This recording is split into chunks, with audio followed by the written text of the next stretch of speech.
Come ride the little train that is rolling down the tracks to the junction. Forget about your cares, it is time to relax at the junction. Lots of curves, you bet, and even more when you get to the junction. Peoticoat Junction.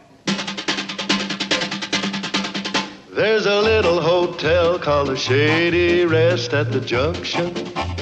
Petticoat Junction. It is run by Kate. Come and be her guest at the junction.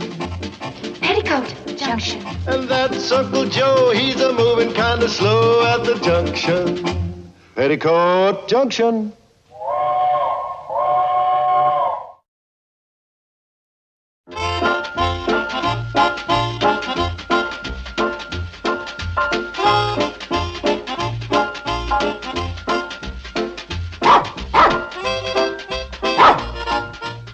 Girls, train's in.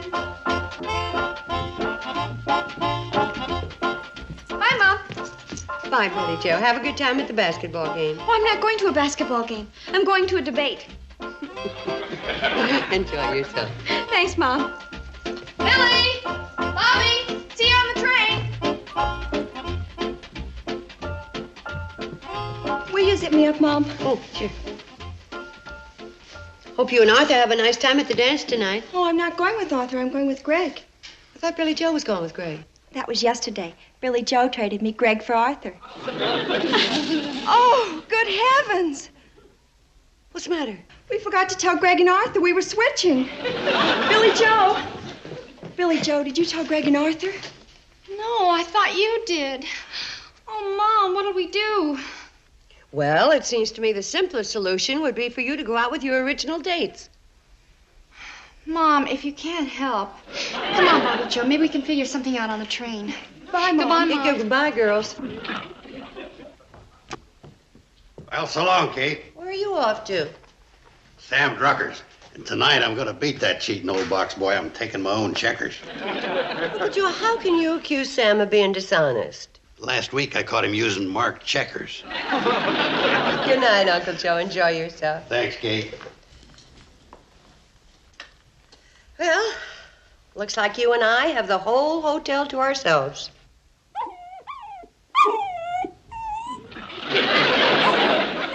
Sounds like Daisy Bell, the miller's dog.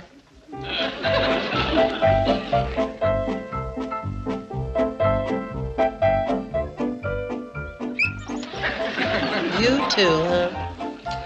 Well, don't keep your girlfriend waiting. And this time, young man, get in before daylight.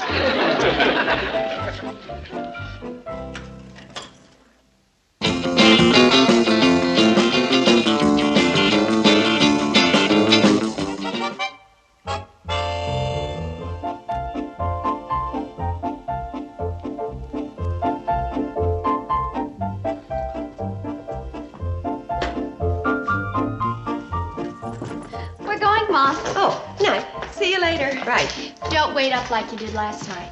Don't worry about me.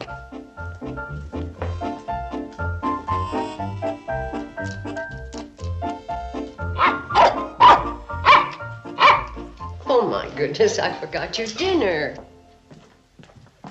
Well, so long, Kate. I'm off to play tic-tac-toe with Sam Drucker. Yeah, but he beat you 99 out of 100 games last night. Yeah, but tonight we're using my chalk. Sorry to keep you waiting. All right, go to it.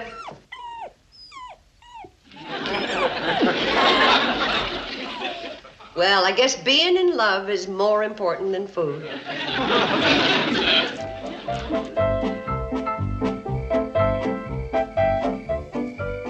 Nice night for knitting.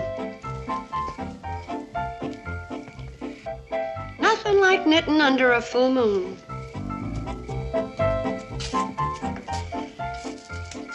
Oh, well.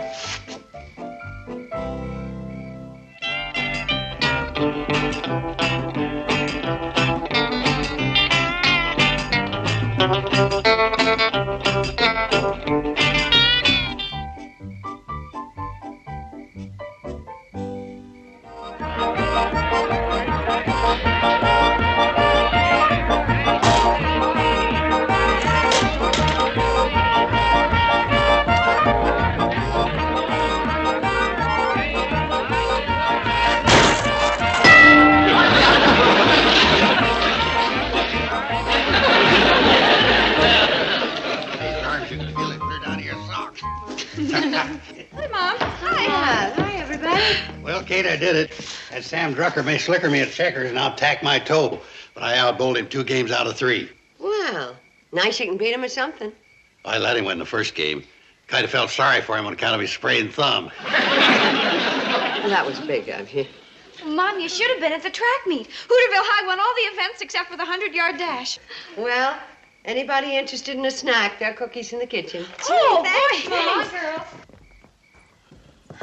Oh, Bobby, before you misplace it, I'd like that charm bracelet back that you borrowed. Sure a beautiful evening. Yes, lovely. You got to get out of the rut. Here, Betty, better take your charm bracelet back before I misplace it. What makes you think I'm lonely, Uncle Joe? Why, you're sitting out here all by yourself while the girls are dating and I'm gallivanting around with the boys. What are you driving at? What I'm driving at, it's a shame to waste that moon. Oh, Uncle Joe. Kate, you got to get out of the rut and have yourself some fun. Don't worry about me. I am having plenty of fun. Oh, that shawl's dandy. But it can't tell you how pretty you are in it. Well, what I mean is, Kate, I know what you mean, Uncle Joe.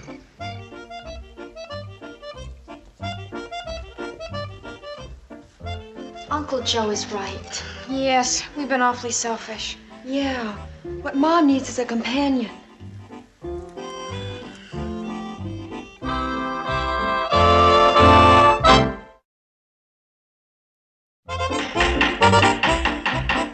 Okay, the meeting of the Committee for the Care and Improvement of Cape Bradley will come to order. Hey, Billy, how come you're heading this meeting? Because I found the only decent gavel. All right. Get on with the meeting. We're trying to figure out how to get Mom back into the land of the living by getting her together with an eligible bachelor. An eligible bachelor for Mom? Look, Infant, why do you think we're holding this meeting? Let's think. How do we introduce Mom to an eligible man? Well, she's met lots of eligible men, but that's as far as it went. Because she still thinks of us as little children. Then it's simple. Which one of us is going in and tell her that we're grown up and she can get out of this dreary old rut? I second the motion, and it's unanimous.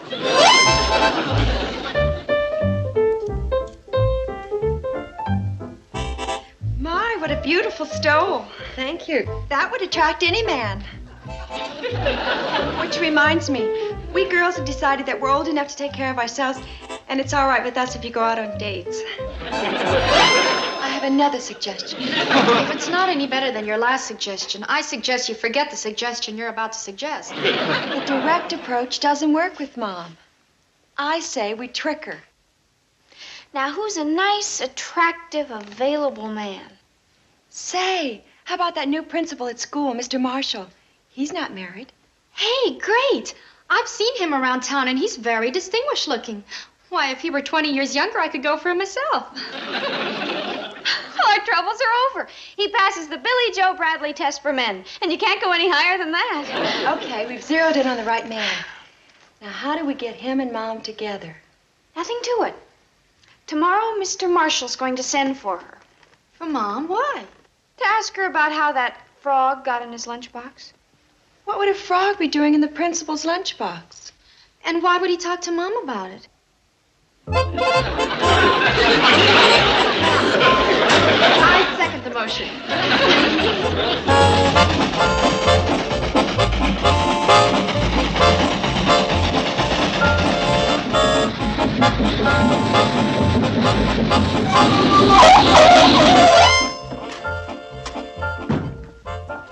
Isn't he a doll? Isn't he the nicest bachelor you ever met? Go away. I don't want to talk to you. All right, Mom. Come back. I want to talk to you. Betty Jo, this is the most embarrassing thing that ever happened to me. Being called to meet with Mr. Quigley, the vice principal, because my daughter put a frog in his lunchbox. Mr. Quigley? Oh, but I put a... You were supposed to meet... What happened to that nice, handsome Mr. Marshall? He's called out of town. And Mr. Quigley and I agreed that you are not to play baseball for a whole week. That'll be all, young lady. All right, the tricky approach didn't work. So now we've got to get sneaky. Maybe we better forget the whole thing. Don't you even care about your own mother's happiness? Don't you want her to live a rich, full life? What kind of a daughter are you? I'm a rat. But I can't help thinking we're going to be in big trouble if we keep mixing in. Betty Jo, Mom's whole future is at stake. It's too important to leave up to her. Girls, I've got it. We're going to make Mom happy whether she likes it or not. This time, let's consult an expert. Come on. Oh? So we held a meeting to figure out how to get Mom acquainted with the new principal. So then Betty Jo made a motion that she put a frog in Mr. Marshall's lunchbox. And I went down to Scully Swamp and caught this big fat frog and stuffed it in between his Swiss on rye and his liverwurst. Only it wasn't Mr. Marshall's liverwurst, it was Mr. Quigley's. Well, no wonder it didn't work. A man who eats liverwurst is hopeless. You don't understand. Mr. Quigley's a married man with 5 children. And Mr. Marshall is a bachelor, and such a nice one. Oh, well, darling, Mr. Marshall is not the only streetcar on the beach. But, Mrs. Douglas, there aren't that many bachelors in Hooterville. But there are a couple in Pixley. And Crabwell Corners has a few. But that doesn't do us any good. All the eligible men are scattered all around. And with Mom taking care of the hotel... How do we get them all together? Well, darling, we do what we do in New York. We get a Lonely Hearts Club. A what? A Lonely Hearts Club, you know. Hearts? Hearts? Oh, hearts. Well, that's what I said. Hearts. A Lonely Hearts Club is a good idea, Mrs. Douglas. But Mom would never go to one. Well, if we can't take the molehill to the mountain, we take the mountain to the hotel. Of course. Of course. Of course.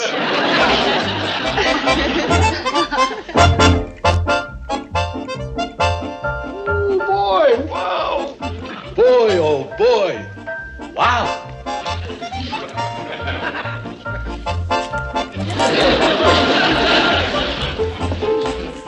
Wow, wait.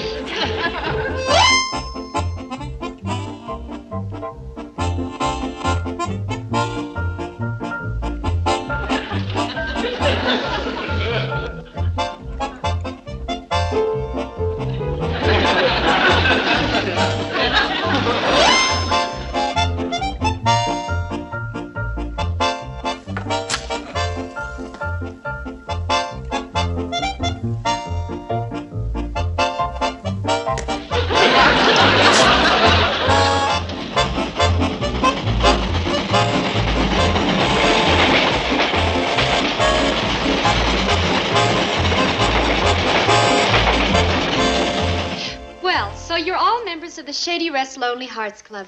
We're delighted to have you. Girls! Let's show our new members to their rooms. Mr. Rambo is in 5, Mr. Willoughby is in 7, and I'll show Mr. Thatcher to number 9. This way, gentlemen.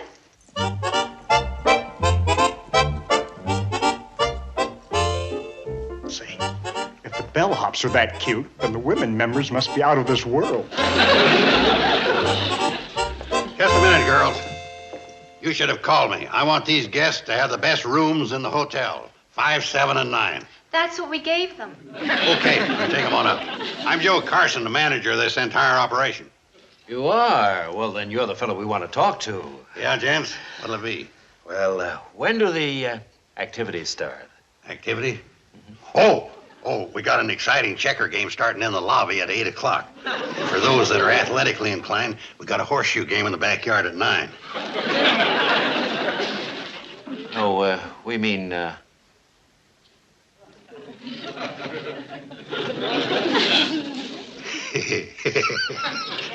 Soda's in the ice bottle. Mr. Carson has quite a sense of humor. Yeah. Well, I guess it takes a man with your kind of personality to sort of get things warmed up. Uncle Joe, we'd better get these gentlemen to their rooms so they can tidy up a bit. Yes, why don't you? Bobby, would you like to take Mr. Thatcher's bag upstairs? Uncle Joe, there's something you should know. Lonely Heart. Yes, Uncle Joe. Now we've got 3 nice eligible men here at the hotel, and all Mom has to do is take her pick. That's all she has to do, huh? Well, who's going to break the news to her? Oh, no, I won't.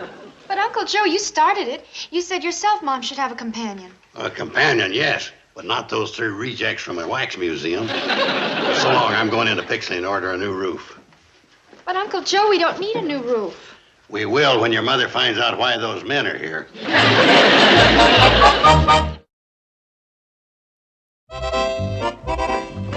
Uncle Joe, what business are those 3 new men in? Business?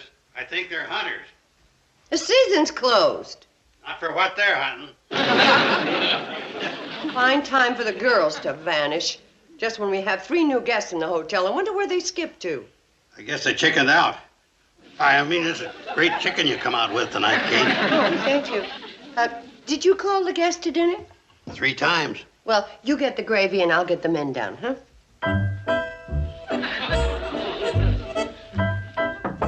Mr. Rambo, dinner's ready. Ain't eating. Aren't you hungry? Yep. Well, then why I'm waiting for the women.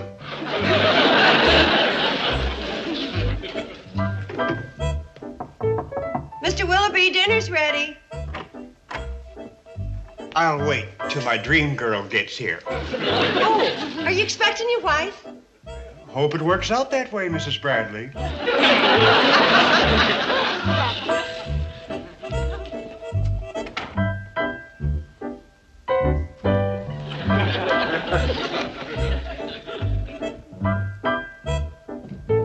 Uncle Joe? Uncle Joe! Yeah, Kate? What's going on in this hotel? Something going on? The girls have disappeared, and the men won't eat until the women get here. What women? Answer me. What have you been up to? I talked to Madam Chairman. Madam Chairman!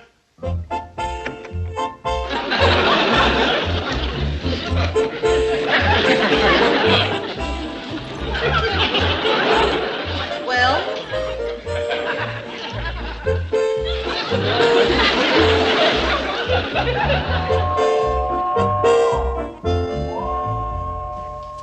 That's the last train out of here tonight, gentlemen. Yep. And like I explained to you at supper, due to the misunderstanding, there'll be no charge. And if you're expecting any women, you're going to be disappointed. I'm not disappointed. Me neither. I haven't had to take a pill since I ate that marvelous dinner. I think I've found the girl of my dreams. And my girls tell me that the Lonely Hearts Club was your idea. Yes. Wasn't that clever of me? It was brilliant. Here I am trying to run a hotel, and I'm right in the middle of a 3-man tug-of-war. Only 3? Well, don't worry. Some more will arrive tomorrow. Mrs. Douglas, I know you're trying to help, but if you don't mind, when the time comes, I'll find my own man. I know you will, but it's nice to have an assortment. There, you see, I solved all your problems. You solved all my problems. Uncle Joe, you're going to solve my problem. And put down that pie. Putting her down as fast as I can, Kate. We got 3 men in this hotel expecting to meet women. That's their problem. Their problem is our problem. Because you and the girls lured them here under false pretenses.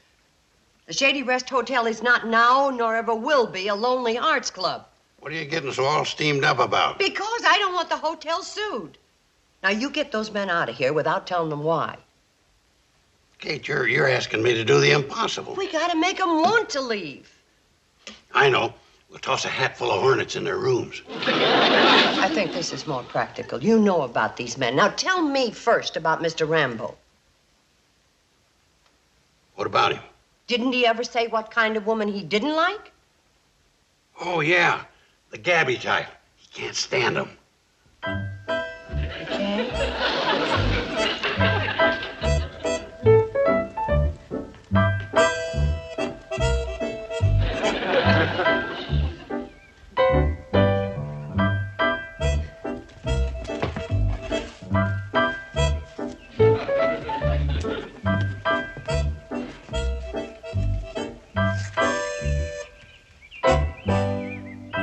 Nice day, isn't it? Sorta.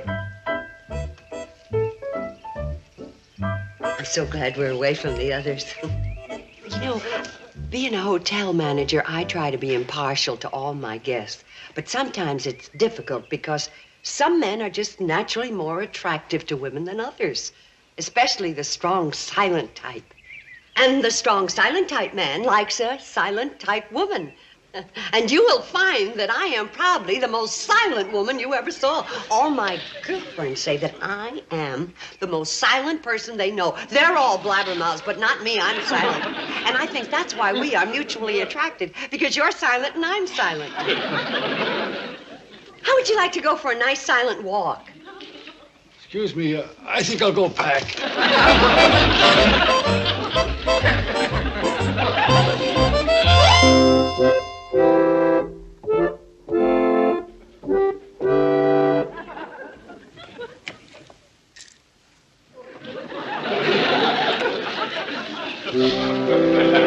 One down, two to go. Now, about Mr. Willoughby. Willoughby? The hypomaniac playing the organ?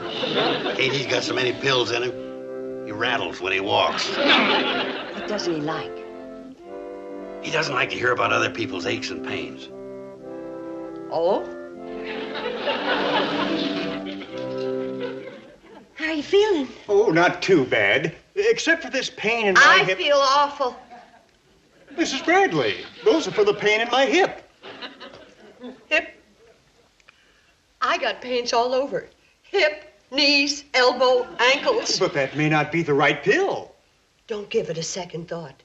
Wherever this pill goes, there'll be a pain waiting for it. Oh, there it goes now. Oh, your knee hurts? Oh. Well, I had a pain in my knee You once. think you had a pain? This knee goes out of kilter if I so much as pass a drugstore. Well, speaking of pain... I gotta sit down. Did I tell you that I had my appendix taken out 3 times? The first time the doctor couldn't find it, and the second time he found it, and it had wiggled its way behind my pancreas. So the third time, the doctor took the scalpel. Mrs. Bradley, you may be a good cook, but I could never seriously consider spending the rest of my life with somebody who does nothing but complain.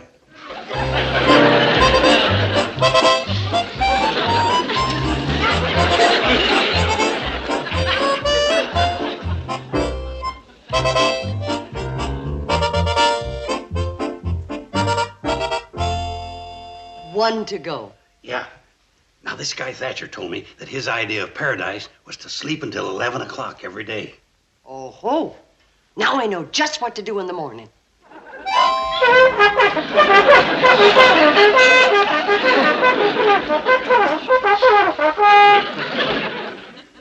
He ain't rising, Kate. Give him some more encouragement.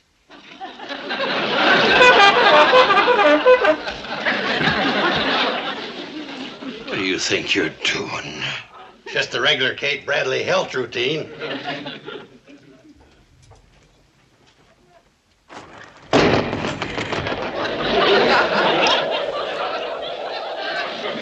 Okay, Mr. Thatcher, now for some calisthenics. Now, as a starter, we'll touch the toes 50 times without bending the knees, and then segue into 40 push-ups. Not me. I'm going to get back into that bed. And when I wake up at a decent hour, I'm going to get out of this boot camp.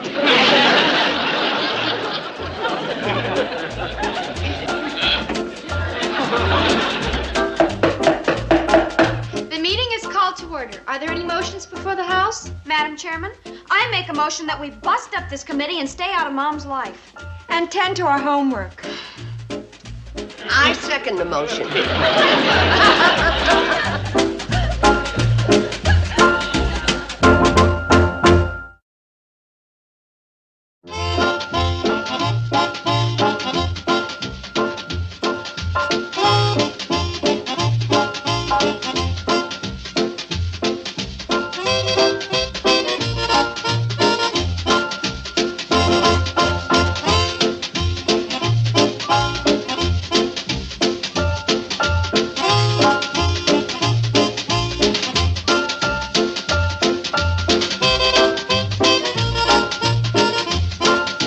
Peoticoat Junction. This has been a Filmways presentation.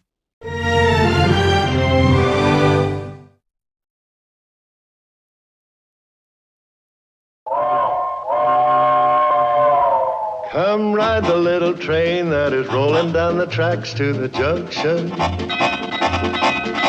Forget about your cares, it is time to relax at the junction. Lots of curves, you bet, and even more when you get to the junction. Peoticoat Junction. There's a little hotel called the Shady Rest at the junction. Peoticoat Junction. It is run by Kate. Come and be her guest at the junction. Peoticoat Junction. And that's Uncle Joe. He's a moving kind of slow at the junction. Peoticoat Junction.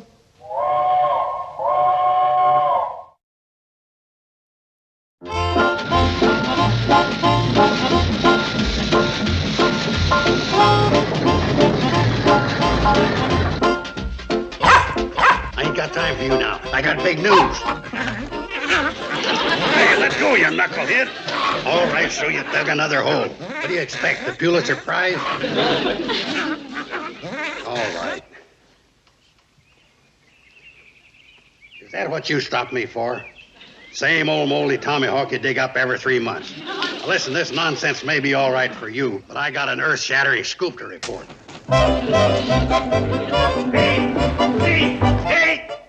Stop yelling, Uncle Joe. I'm right here. Kate, you'll never guess what happened. Please, we're busy. Kate, what's the most fantastic thing you can imagine? Take a wild guess. You got a job. I got something better than that. I got $1 million rolled up right here. Bobby Joe, would you move your end to the right a little? Kate, how'd you like to send the girls to college? How would you like to take a Mediterranean cruise? How would you like to give us a hand with the sofa? Uncle Joe, if you're not going to help, move. Oh, we had a wonderful swim. Hey, Joe, how'd you like to have one of them fancy new sport cars? I'd love one. But we don't have a garage, and I'd hate to clutter up the lobby. Billy Joe, how'd you like to have a mink coat?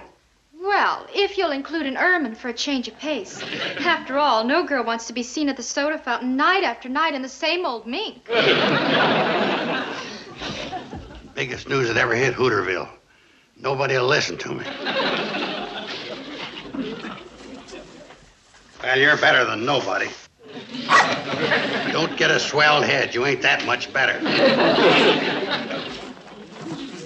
You know what that is? That's a map of Hooterville Valley. See, here's the railroad. This here's Bleeker's Creek. Now, the State Park Commission's going to dam up Bleeker's Creek and create a big, beautiful artificial lake. Do you know what that means? That'll bring a booming prosperity. The Shady Rest will be a thriving tourist resort. We'll make a fortune. Get your foot out of the lake. What lake? You didn't want to listen to me when I was trying to tell you.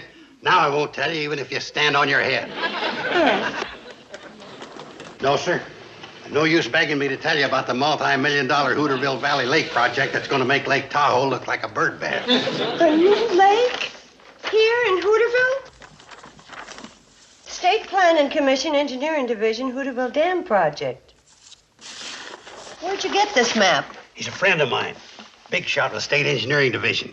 He smuggled this out to me. Kate, the commission ain't going to decide on this until next week. I didn't know you had an important friend at the state capitol. If it weren't for him, the engineering office would be in a big mess. What's his title? He's the head janitor. Just look at this, Kate.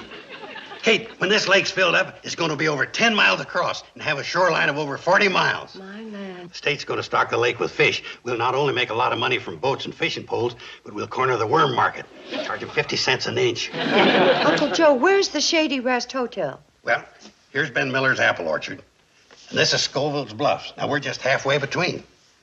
Right in the middle of the lake. Well, at least it's centrally located. And look at the railroad tracks. Floyd and Charlie are going to have to get diving suits. Half the cannonballs right away is underwater. Now, who would want to turn the cannonball into a submarine and put the Shady Rest Hotel at the bottom of the lake? You know, if this weren't a state project, I would swear this is the work of one man. Good thinking, Mrs. Bradley. Homer Begley. Thought I'd drop by and say hello before the kelp starts growing in your lobby. Oh, speaking about lobbies, I personally boondoggled this subject with the state legislature under the guise of conservation of natural resources. You won't get away with this, Bedloe. 2 months from now, we'll be standing in exactly the same spot. As you like, but if you do, bubbles will be coming out of your mouth. You know, Homer Bedloe, you've done some pretty contemptible things in your life, but this is the lowest you've ever sunk. Thank you, Mrs. Bradley, but not as low as this hotel will sink. Oh, by the way, you'll have plenty of guests. Catfish will be checking in, pickerel will be checking out. And you won't have as much work to do in the rooms, Mrs. Bradley. Oyster beds don't require a change of sheets. Bedloe, without a doubt, you're the most rotten, mean, miserable, despicable rat in the world. Oh, I wish you'd write that down and send it to my mother. She'd be so proud. You haven't won yet, Homer. We're going to fight you every step of the way. That's right. I got connections at the Capitol. I got a friend that can take me right to the head of this project. Oh, well, in that case, you don't have to write that letter to my mother. You'll be seeing her. So that you'll recognize her. Here's a photograph. What a remarkable resemblance. Yeah, the same little beady eyes, the same sneer. You know, that picture was taken on our family yacht, the Scavenger. The same one that'll be sailing overhead on the new lake. Well, see you all at high tide.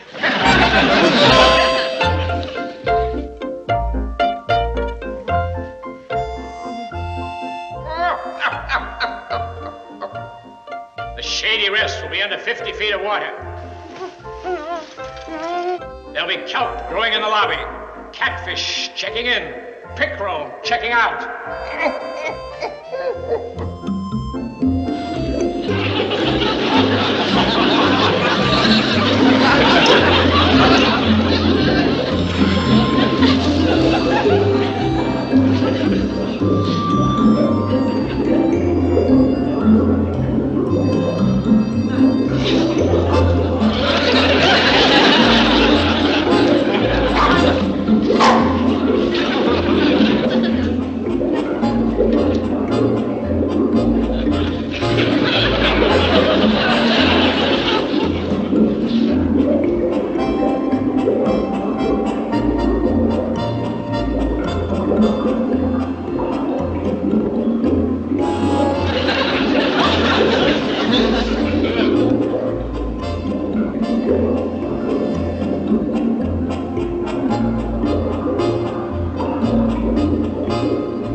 my hotel into Davy Jones' locker. I'm going to stop you if it's the last thing I do.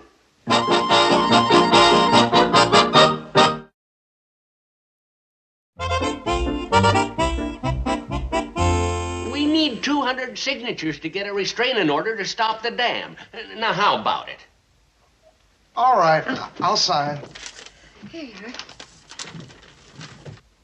How about you, Fred? I ain't signing nothing till I have a conference with my family. But Doris is shopping in Pixley. Well, but the decision-making part of the family's right here. Arnold, what do you think of that? Well, all right, if you say so. Why'd you sign next? Oh, no, I ain't gonna sign nothing. You better. You be shoveling perch into that boiler. Boy, don't be a Benedict Arnold. Put down your John Hancock. Well, can't I sign just plain old Floyd Smoot? Yes, you can, Floyd. I'm with you, Kate. Thank you. 8 signatures already. Just think, all we need is 192 more.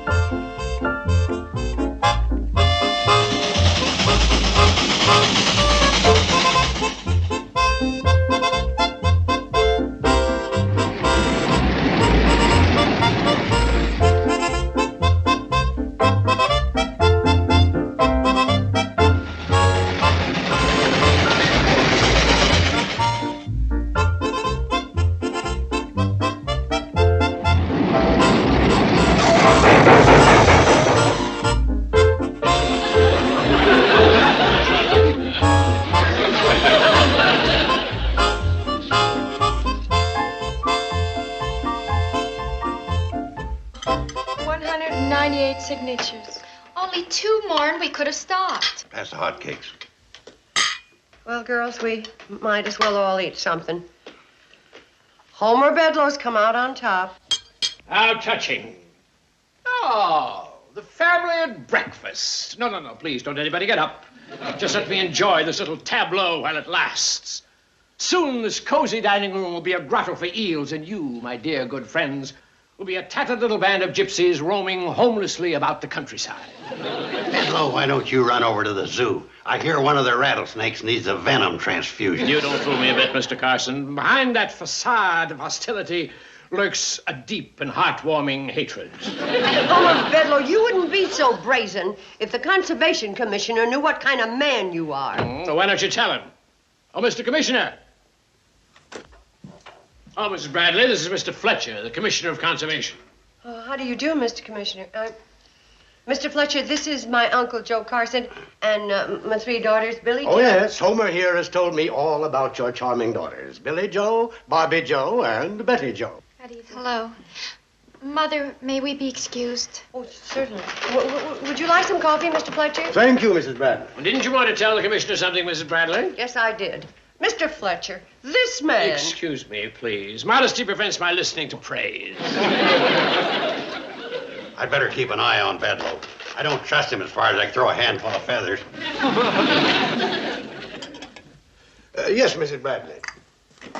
About Homer Bedloe.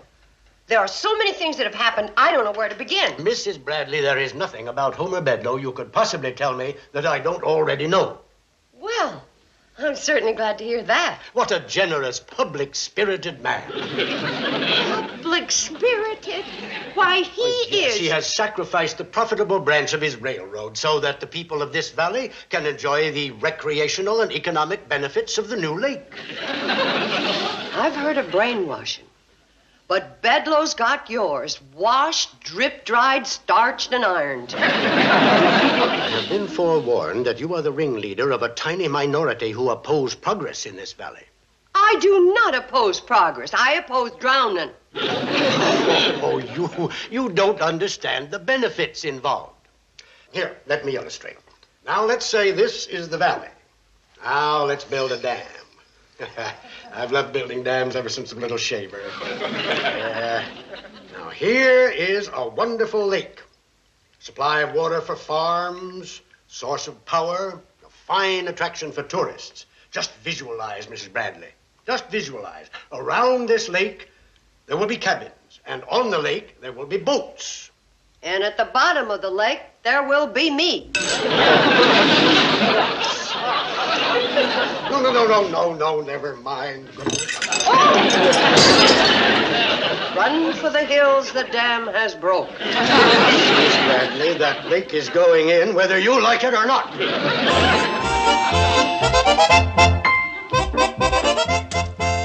That's too bad. I just know there's a couple of people we missed. We just got to get 200 names. Henderson. Did we get all the Henderson family? All but Ralph, but he refused to sign. Oh, he did, huh? Did you tell him it was for Kate? Yeah, but it didn't impress him. He just sat there in his crib sucking on his rattle. I know. We didn't get Eustace Pockle. Yeah, and for a very good reason. The sheriff's got him. Caught Eustace shoplifting again. That's a shame. And we only needed 2 more signatures. All right, you two, let's get this wood-burning rat trap rolling. We've got to get to Pixley. The commissioner's due at the county courthouse.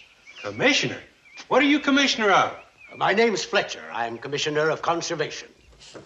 Gee, you're the first commissioner we ever saw. Hey, could you give us your autograph? Why, I'd be delighted. I ain't got nothing for you to write on. Charlie, you got a hunk of paper? Well, just this.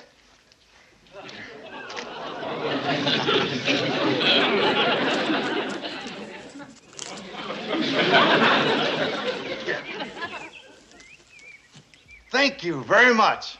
Well, aren't you going to ask for my autograph? After all, I'm vice president of the C&FW Railroad. All right, Floyd, let him sign it. There. Now can we get going? Sure. All aboard!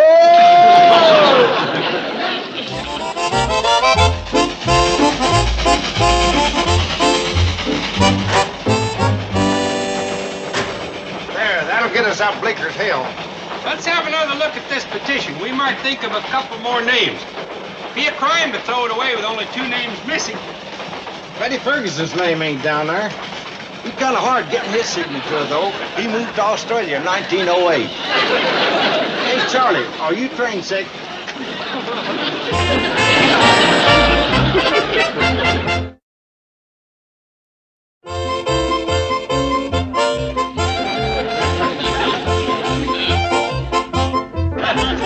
Drink up, fellas. Soda pop's on the house. Imagine Homer Bedloe and the commissioner signing the petition to put their own dam out of business. That's like the British giving Paul Revere a road map for his famous ride. Charlie, tell us again how you out-slickered Homer Bedloe. Well, you see, men, it was like this.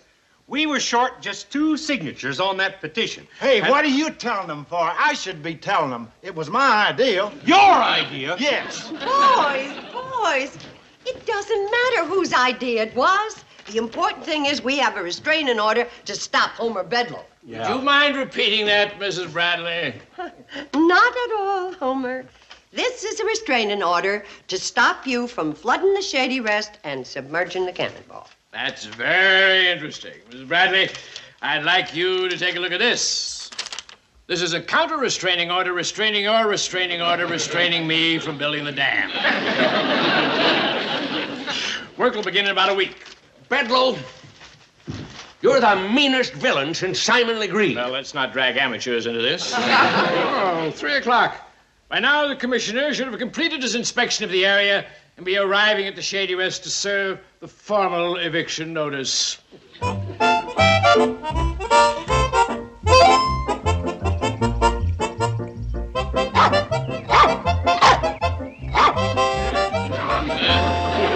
Here, let go now.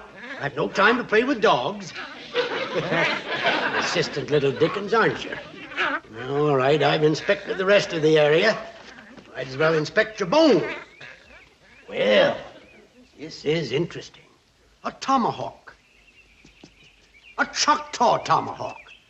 Do you realize what you've done? You've made an important discovery. Hey, lay off that racket. Can't you see I'm trying to... What are you doing to that dog? Oh, it's you. Do you know what this is? Yeah, it's a tomahawk. Dog uses them to scalp gophers. Digs them up around here all the time. You mean they're all over the area? Well, I wouldn't say exactly all over. Well, if they are, it proves my theory that the Choctaws migrated here long before the Sioux and the Winnebago. You know, it's too bad, Fletcher. Would have made you a big man. Kids in school would have talked about you as an Indian expert instead of an underwater Mata Hari. Have the lake in, they'll never know.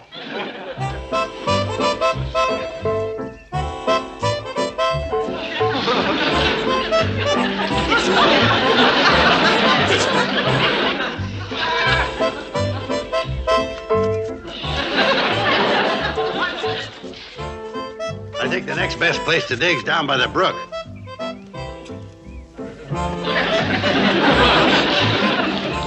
Well, good find will be worth a few blisters.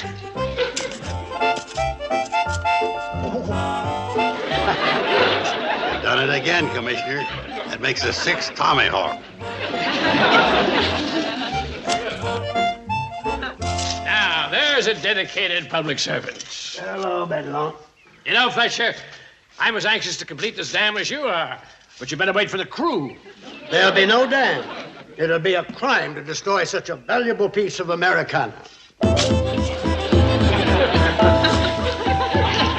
Uncle Joe, you standing on an anthill? No, Kate. On top of a whole Indian village. Yes, sir, Kate, we've been living here all our lives, never realizing they were right smack dab in the middle of an ancient Indian burial ground. Indian burial ground? That's right, Mrs. Bradley. So far, we've turned up 6 Choctaw tomahawks. Well, I don't care anything about tomahawks. Get these people off the state property. No, Bedlow. We'll need Mrs. Bradley to look after the hotel. Why, Shady Rest will become a shrine, attracting thousands of tourists and school children who ride the cannonball and see America as it was in the days of the noble red man. Oh, no. I hate to do this, Mr. Bedlow, but I gotta tell the truth. Oh, no, Kate. They're gonna find out one way or another, and they'll build a dam anyway. Find out what? Look at this. Made in Japan, 1963. So you've tried to make a fool out of me. All right. Just for that, I will take every advantage to see that dam is built as soon as possible. Bedlow, get me a copy of that survey. Survey? Yeah, well, I left it in my office. I'll have to wire for it. Get away from there, you! Hey there! Come back with my survey!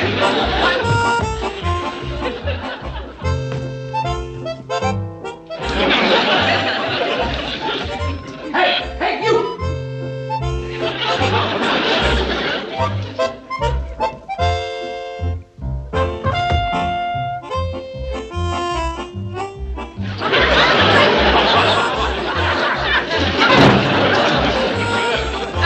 Mr. Fletcher, please don't read that. It'll cost me my job. I'll lose my pension. Well, no wonder. Mrs. Bradley, just listen to this. The commission never saw this report. Conclusion. While there are certain advantages in building a dam in the Hooterville area, it is the final recommendation of our engineers that a dam across Willow Creek is far more practical and economical. Willow Creek. Why did you conceal these facts? I can tell you why. Because the main line of the C&FW Railroad runs across Willow Creek. And if the state created a lake there, Mr. Bedlow would have been washed out of his job. Mr. Bedlow, plotting against this good woman, deceiving the people of this state. What'll your mother say? Oh, please don't tell her. She'll never trust me to do her dirty work again. Bobby Joe? Yes, Mom? Help me move this back, huh? Yeah, you first. That's it. Kate, it wasn't an Indian village after all. It was Japanese. The dog just dug up this genuine Japanese samurai sword. Samurai. That's what I said, samurai. Well, Kate? Your Japanese sword was made in Akron, Ohio in 1912.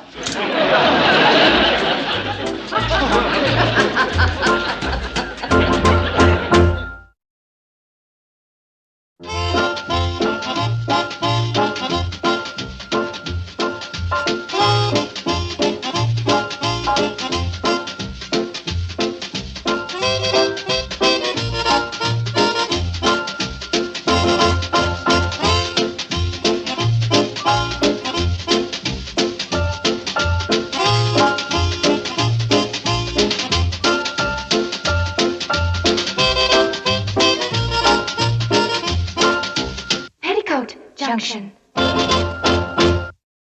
This has been a Filmways presentation.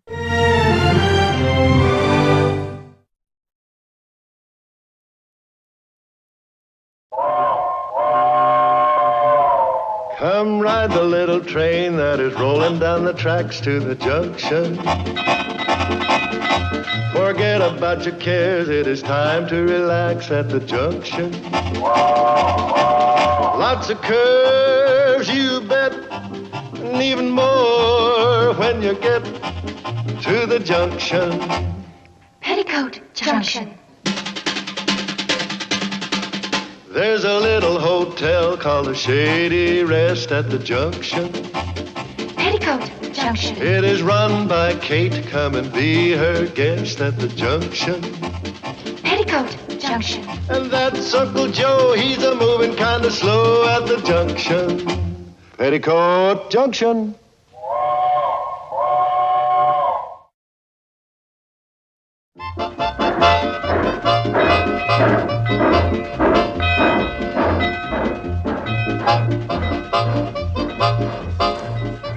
You got the money to pay for it? No. Then there's no point in discussing it. Well, Willie's only asking $23 for it. 24. But you'd take 23. Well, I'd take $23.50. Mom, where could you find a motorbike like this for $22? 23. What are you going to use it for? Ride it to school. On the tracks? Oh, I'll put it on the train and ride from the station to school. But you can walk from the station. But it's such a long walk. Oh, yes. Got to be all of 10 minutes. No, sir. I don't like the idea of you racing around the countryside on this thing. Mrs. Bradley, it don't go faster than 6 miles an hour. 6 miles an hour? Well, downhill. I'll give you 19 for it. $22.50. Mom, $20 for a motorbike is a real bargain. 21, it's got a gallon of gas in it. Betty Joe, supposing I was to say you could have it. Oh, thanks, Mom. Hold it. I said, suppose I said you could have it. Where would you get $17? 19. Well, you're always asking me what I want for Christmas, and I thought, that is... Well, gosh, this is what I want. Well, aside from the fact that Christmas is a few months away, my whole Christmas budget is $15.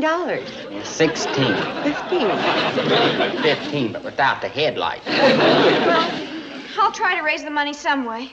Willie, you won't sell it to anybody else, will you? Well, I can't promise. I got a firm $12 offer from Horace Otis, and that's without the seat. Well, promise me you won't sell it till you talk to me first. Well, okay. Oh, thanks.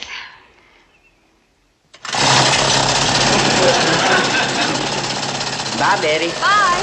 Bye, Mrs. Bradley.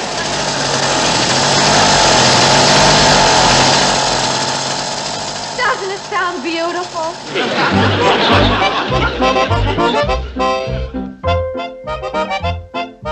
But I've got to earn some money. What do you need money for? I want to buy Willie's motorbike. Don't slam the door on the way out. Oh, my gosh, Bobby, I mean... What do you need a motorbike for? You're a girl. I know. Then why don't you act like one? How's a girl supposed to act? Why don't you ask Mom?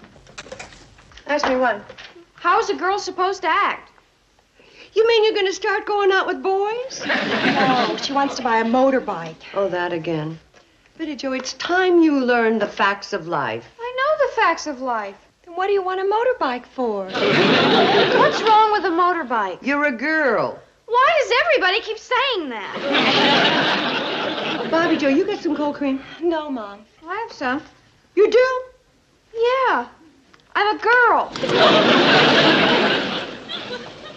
You gotta do something about her. Like what? Hide her.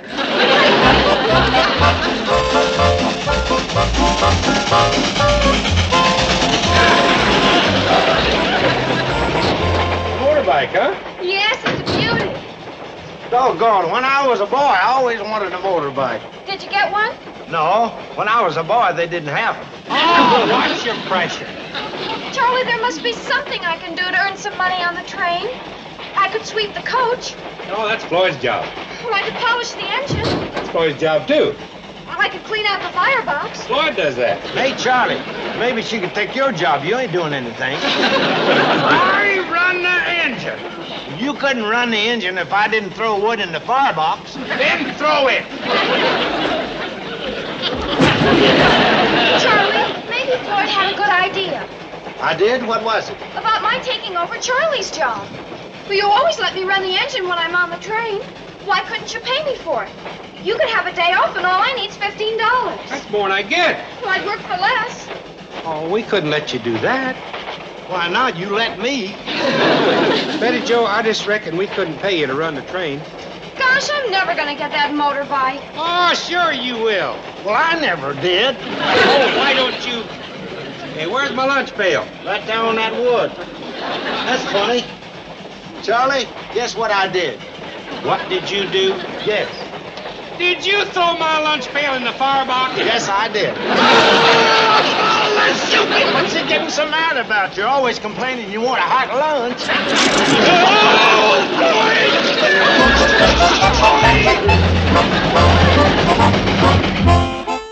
Oh, hi, Betty Jo. How are you, Mr. Drucker?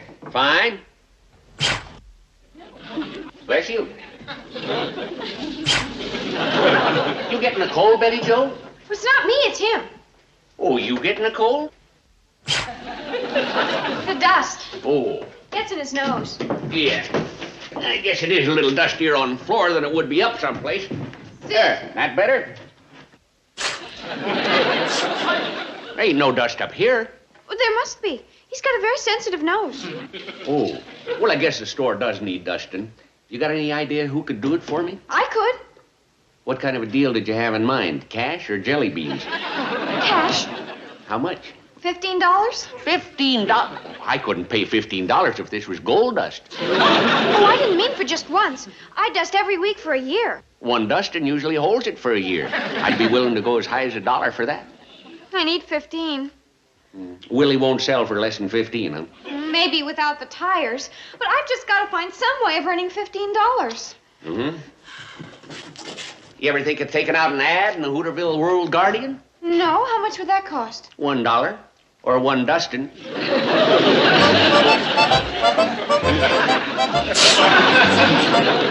$1 for dusting the lobby?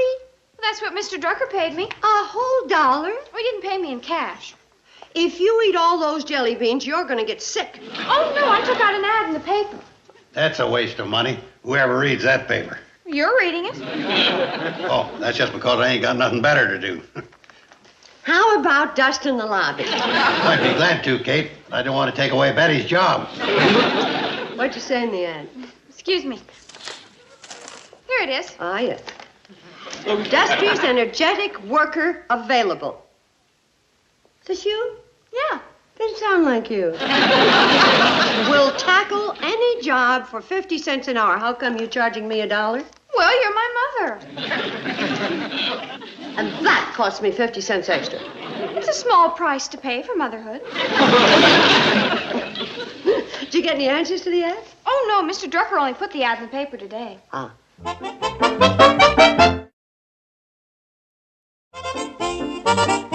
Well, the ad's only been running 3 days, Betty Jo. You can't expect results overnight. No surprise to me nobody answered it. They got nothing to attract attention. It's in the middle of the front page, right under the president's picture. It could be under a picture of Sophie Lawrence in a bathing suit. Nobody'd pay any attention to it if it ain't got the right word. Let's leave it up to an impartial stranger. Morning, Clara. Morning, Joe. Kate, how are you? I'm fine, Clara. Clara, as an impartial stranger, have you read the classified ads in this week's Hooterville Guardian? No, See? I didn't get the paper. Well, here, have a free one. But thank you. Read it. When I get home. Would you mind reading it now? Uncle Joe's conducting a survey. Oh. No, read the front page. What do you notice? Say this fellow's picture over the classified ad looks familiar. Isn't that the president? Never mind him. Read the classified ad. Oh, I'd like to get in touch with whoever put that in. There's your answer. See you on the train. I really do need a babysitter. What time should I be there? Oh, Betty Jo, I'm afraid you're a little too young. I like to leave Archie with someone who's a little older. Well, I'm a lot older than I look. I'm old enough to get a license to ride a motorbike. I'm sorry, but Len's real strict about who I leave Archie with. But I'm very responsible. Would you believe it? I'm the only person Mr. Ziffel leaves his pig Arnold with. Hey, Joe, babysitting a pig and babysitting a baby are two different things. Well, Mom, Mr. Ziffel thinks as much of Arnold as Mrs. Begley does of Archie. There's a little difference. I sure wish you could babysit with Archie, because Lem and I would love to see that triple bill they got down at the Pixley Bijou. Floyd and Charlie went to see it the other night at 6:30. And they didn't get out till 1 o'clock, and they only saw 2 pictures. Oh, gosh, Mrs. Begley, it'd be a shame for you to miss such a good show. Would you let me sit with Archie if I had someone with me who was older? I don't think Bobby Joe will go along with that. I was thinking of you. I'll be fine. Now, wait a minute. I've been babysitting all my life, and I'm not going to do any more. Not until you girls get married and you start yelling for Grandma. Mom, don't you want me to earn the money? Well, sure. But I don't want to go all the way over to Clara's and sit with you while you sit with Archie. Well, we could bring Archie to the hotel, and that wouldn't inconvenience you at all. Oh, what do you think, Mrs. Begley? Fine, just as long as your mother's there. What do you say, Mom? What I have to do to get a motorbike. Hi, Uncle Joe. Who's that you got with you? Archie? You may be little and puny now, but don't be discouraged. In 39 years, you'll be a man like me. What is going on here? Uncle Joe scared Archie. I did not. He's just showing off his lung. And you be quiet. Here, give him to me. There. You know, I'll take him upstairs now and put him down. Oh, Mom, I'm supposed to take care of him. You know how? Oh, sure. I raised him from a pup, didn't I? Okay, here you are.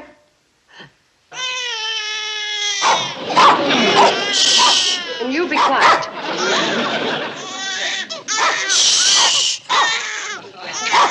Oh, Mom, would you mind? I thought you were going to take care of him. Well, just get him quiet, and then I'll take over.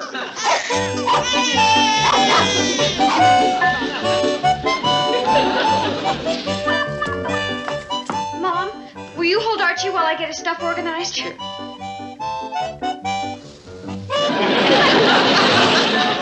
Get out of there. Mom. Come on, get out. What's the matter with him? Oh, I think he's jealous. Well, here's your client. Oh, it's your responsibility. I don't know how to turn him off. What's wrong with him? Well, when a baby cries, he's either hungry or, Archie would be hungry. Get his talcum powder, his safety pins, and his 3-cornered bikini.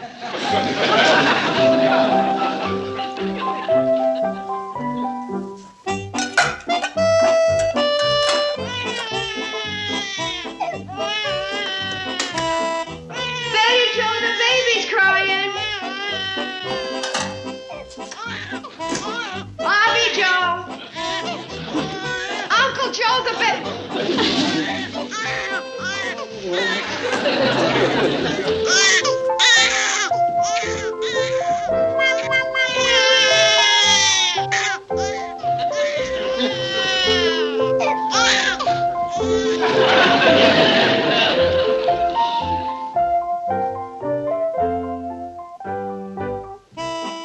Betty Joe?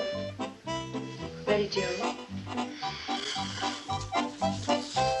Oh, where's the baby? Well, Clara Begley picked him up an hour ago, and she left you this for babysitting. Oh, it's not my fault, Mom. It's his fault. He was supposed to wake me up. What's gotten into you? Don't you want me to get that motorbike? I can't take your $2, Betty. Why not? Well, I had another offer from Hank Kirby. Well, you promised to sell the bike to me. Look, all I said was that if I had another offer, I'd let you know so you could meet it. How much is it? $14.50. I offered you 15. Yeah, but Hank, he don't need one of the tires. Oh, Willie, you've got to save the bike for me. Well, Hank said he'd give me the money in 2 days. Well, I'll have it for you in 2 days. Well, if you do, it's yours, and if you don't, it ain't.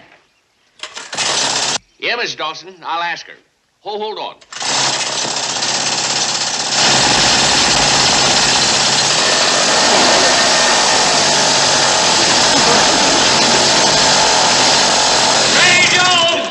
You don't have to yell, Mr. Drucker. I can hear you. Betty Joe and Mrs. Dawson. Get this thing out of here. Okay. No, not here. Walk it out. Start it up on the other side of town.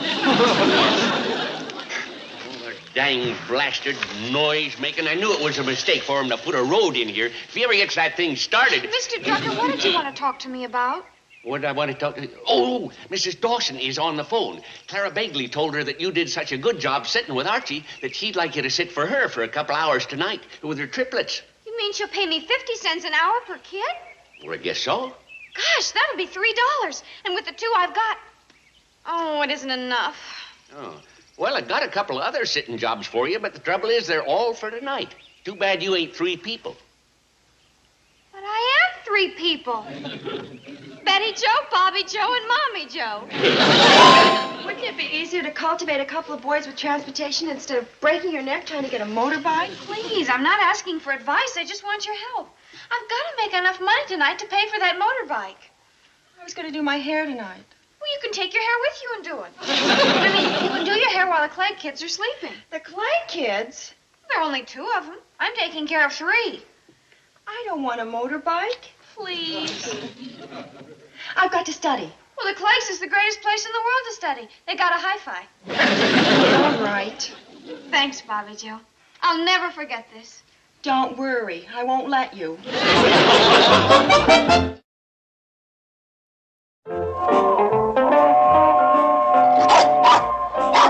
We know the train's in. Now get off that table. Instead of barking useless information, why don't you learn to dry the dishes? You ought to be arrested for impersonating a dog.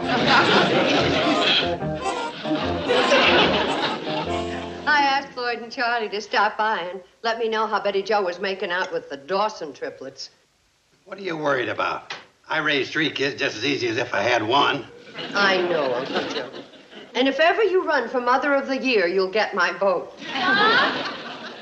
Betty Joe, I wonder what's wrong. Conscience is probably bothering her. She's coming back to dry the dishes. Betty Joe, what? Hi, Mom. Hello there. We brought you some company. Dawson boys. Does Ella Dawson know you have them? Oh, she made me bring them. Why? When she found out Mrs. Begley paid me 50 cents an hour, including you, she wanted the same deal. Well, you take them back. We're not running a babysitting service here for every Tom, Dick, and Harry. Mom, Bobby's helping me. Why can't you? All right, take him up to my room, but don't forget to pull back the spread. Don't look so unhappy, Mom. You said yourself 3 children are just as easy to take care of as 1. Mom, you said 3 children were just as easy to take care of as 1. We already have 3 upstairs. Well, 2 more aren't going to make that much difference. But why did you bring them here? Couldn't you handle them? Of course, but it was Mrs. Clegg's understanding that you were going to supervise. Mrs. Dawson. All right, take him upstairs and put him in number 3. And be careful of the stairs, huh? Gee, thanks, Mom. Susie, wait a minute. I'm a little confused. You're getting 65 cents an hour to take care of your baby brother. That's right, Mrs. Bradley. You see, Harold was going to take me to the dance tonight. But then he wasn't on account of he had to work. But now he is because he doesn't.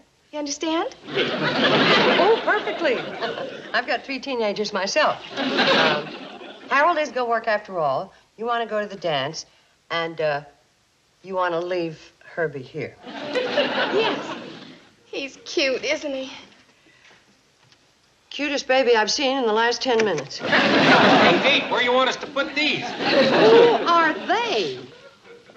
Those are the Parker babies. They're house guests of Herbert. See, I'm getting 75 cents an hour from Mrs. Parker for taking care of Douglas and Gwendolyn. But, Susie, there are already 5 babies here.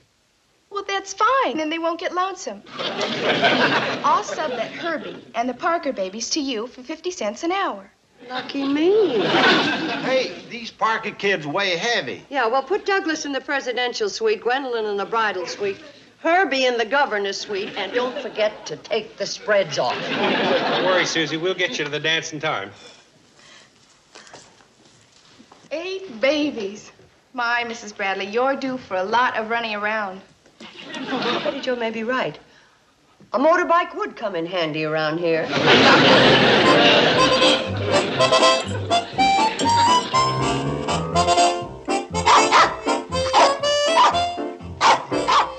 Can't you see I'm getting them young'uns fed?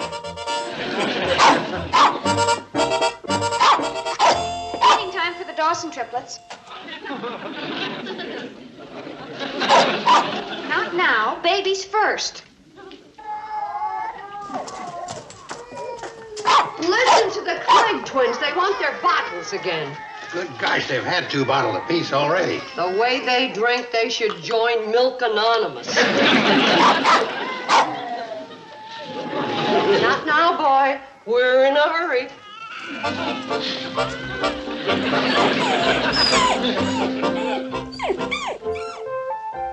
Now, you're all talcumed up and ready for your bottle. Mom! What is it, Bobby Jo? I'm busy. Did you take Herbie's bottle? Why would I take Herbie's bottle? Well, it's missing. Oh, it can't be. Mom? What is it, Betty Jo? They're gone. What's gone? I went to feed the Dawson triplets, and when I came back, they were gone. The triplets are gone. No, the bottles, all 3 of them. I don't understand it, Mom. I was only out of the room for a few minutes. Oh, you girls. When you're feeding babies, you gotta keep your mind on it, one thing at a time. Now, my bottles are gone, too. Come in the kitchen. I'll show you the guilty culprit. How could you? You ought to be ashamed of yourself. Taking milk from little babies. You wanted to take something, why didn't you take Willie's bike? Save us all this babysitting trouble.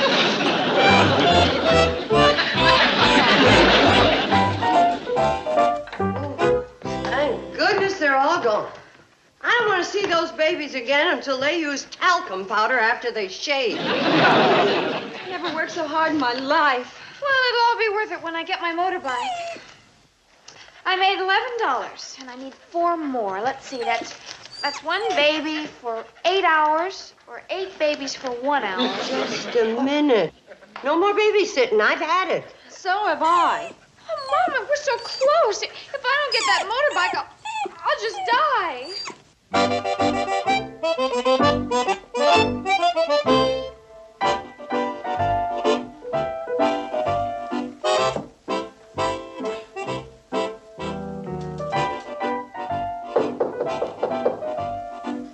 Who is it? Me, Mom. Well, what on earth I've been are you... looking for the dog. I can't find him anywhere. He's gone. Well, he's been out before. But never this late. I'm afraid something terrible's happened to him. Oh, now, Betty Jo. What's the matter in here? Can't a fella get any sleep? Uncle Joe, the dog's gone. I could have predicted it. That dog's a prima donna. Just because you chased him out of the baby's crib and then bawled him out because he stole the baby's milk, he runs off in a fit of jealousy. You know, you're right, Uncle Joe. We have been ignoring him. That crummy dog don't think of nobody but himself. That sounds like Willie's motorbike. Well, what on earth is it doing in the lobby?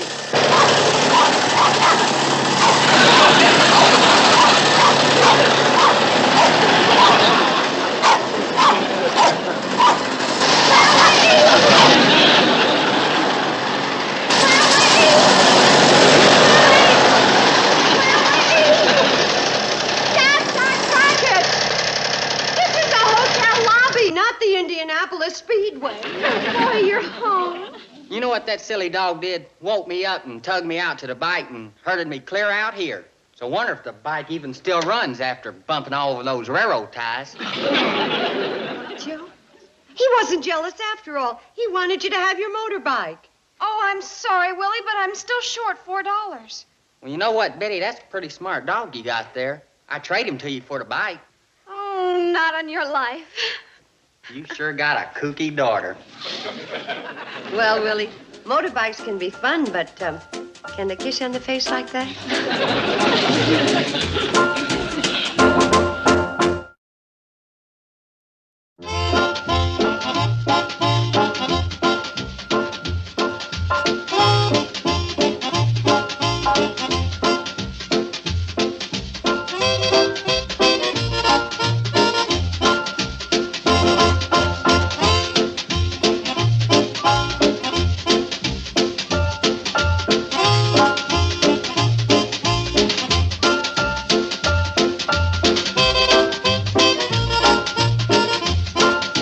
Peoticoat Junction.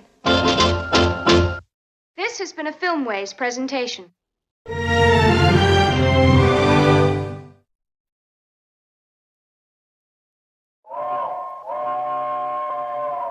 Come ride the little train that is rolling down the tracks to the junction. Forget about your cares, it is time to relax at the junction. Lots of curves, you bet, and even more when you get to the junction. Peoticoat Junction.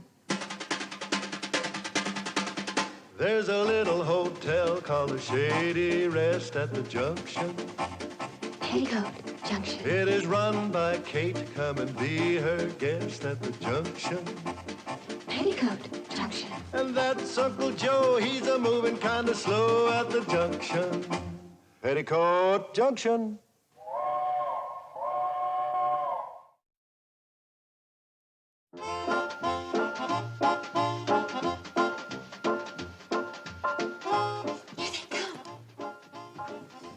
All right, now, you two, you get behind the desk. I'll get on the phone. On a phone that isn't connected? Yeah, let's not get ridiculous about this. But does the man from the bank know it isn't connected? Like I said, you get at the desk, I'll get on the phone.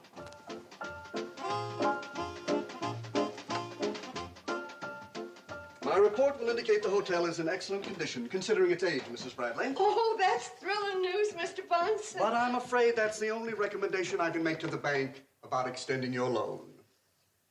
You just put a chill in the thrill. What's that? Reservations for a family of 6 for 2 weeks beginning the 19th? Just a moment. Can we take care of them? We can't take anything from the 19th through the 30th. The grocers' convention will be here then. And they're out of luck next month. We're booked solid. Sorry, sir, but starting in a week, we're going to be so jam-packed around here, well, there won't even be standing room in the lobby. Oh, certainly. I think we can squeeze you in then. Just a moment. Reserve 3 rooms for the Finch family, 14th to the 28th, the month after next. Mr. Finch, your reservations have been confirmed, and I know you have a most enjoyable stay here at the... Oh, you know. Yes, young lady, I know. When I tried to make a call earlier, Mr. Carson explained it wasn't connected. Good old dependable Uncle Joe. I believe he said he hung it there to give the place class. Oh, yes, sir, that's true. But also, I use it to practice speaking into. I hope I didn't embarrass you too much. Oh, no, not a bit. Why, I always enjoy feeling like a complete idiot this time of day.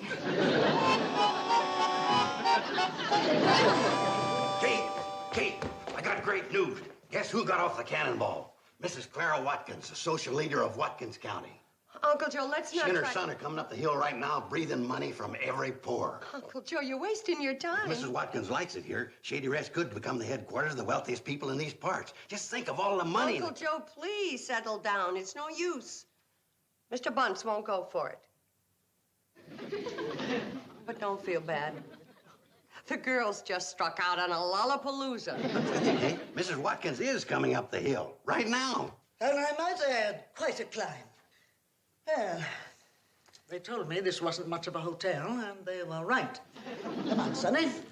This little Victorian retreat appears to be just the place for you to do some serious thinking about yourself. I think a week here will prove relaxing, restful, and I feel painfully dull.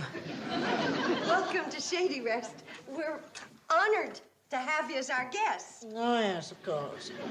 A sign right here, Mrs. Watkins. Mrs. Watkins Smith at the moment. I always sign my name in honor of my late husband. Oh, I see. I'm sorry. Thank you, my dear. But when one loses as many husbands as I have lost, one becomes accustomed to it, and one does not look for sympathy. Oh. So what one looks for instead is another husband.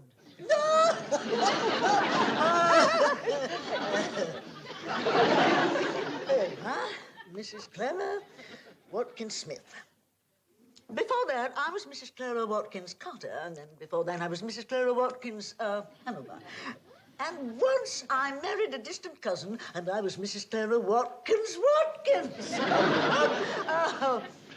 Oh, dear. That one only lived 2 months after I married him. What a pity. Yes, it was. Hardly worth the ceremony.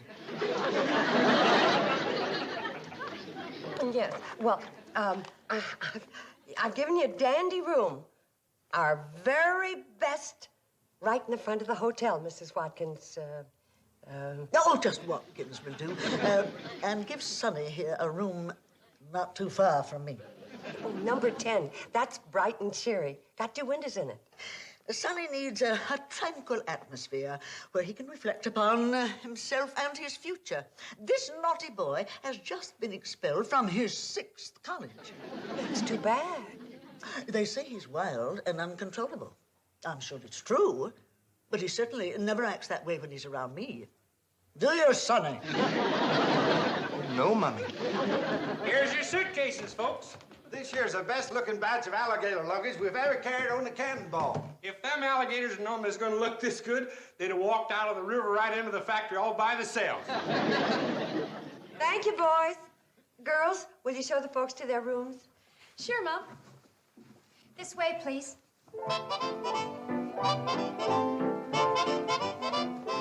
Well, was that her nibs herself, or was that her nibs? Yeah, it was her nibs, all right, Uncle Joe. More than likely, at one time, Mrs. Clara Watkins' nibs. Well, Mr. Bunce, how about it? Well, I must admit that having Clara Watkins as a guest here could have some influence on my recommendation to the bank. Great. Now you run over to that little old bank of yours and take care of the details. Hold on now. It's not quite that simple. What I mean is, it could make a difference to our bank if Mrs. Watkins were to recommend this place to her wealthy friends. Well, what's so funny, Bobby Joe? Tell me, Mom, do you believe in love at first sight? Well, I don't know. I guess so. Why? Well, I think Sonny Watkins believes in it, too, but I'm not too sure about Billy Joe. Well, what are you talking about? Oh, wait, don't run away. Come here. Later, Mr. Watkins. You can call me Sonny. Okay, Sonny, what do you say we talk later, all right? Mr. Bunce?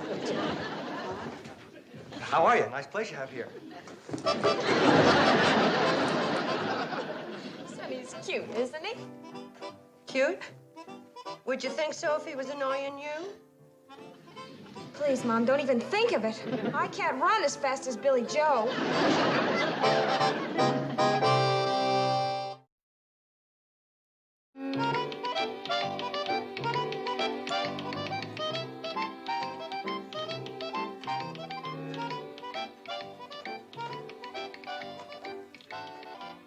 I must say, Mrs. Bradley, I find your food exceptional. It's rich. You might say it suits my taste.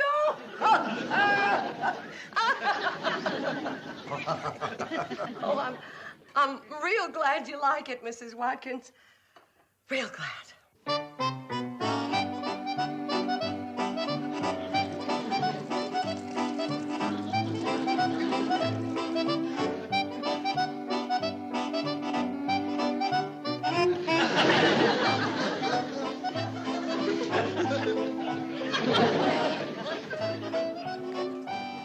Well, Billy Joe, you've done it again. Romance blooms at the Shady Rest. Oh, lay off, will you? You're right, Betty Joe. Our big sister, the blonde bombshell of the Shady Rest, has added another gorgeous hunk of man to her long list of admirers. Oh, dry up. Her tremendous animal magnetism has attracted the attention of Jan Adonis, Sonny Watkins. Oh, knock it off, will you? Do you think that that someday Sonny and Billy, I'm going to count to 3, and then I'm going to see if I still feel like becoming an only child. 1, 2, 3.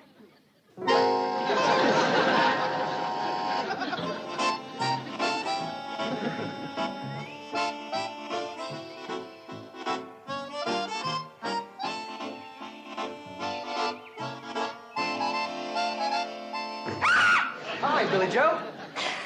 There you are. What's new? I'll tell you what's new.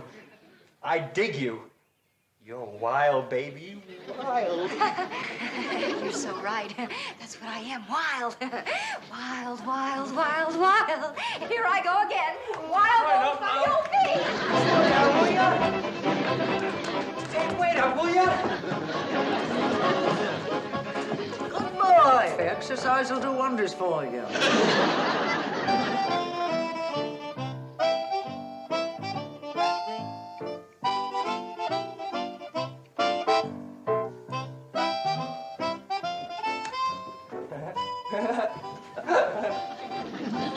Oh, Miss Watkins, your mattress is fresh turned, and we hung up the rest of your things. Come, my pets. I have the most glorious news for you. Oh, yes, Miss Watkins, what is it? Oh, I'm so glad I brought Sonny here to this earthy environment. It's beginning to bring him to his senses. Now, my Sonny is the last of the Watkins line. The Watkins strain has always been fragile. And now Sonny is the last puny leaf on the family tree. Oh, I know I have my work cut out for me.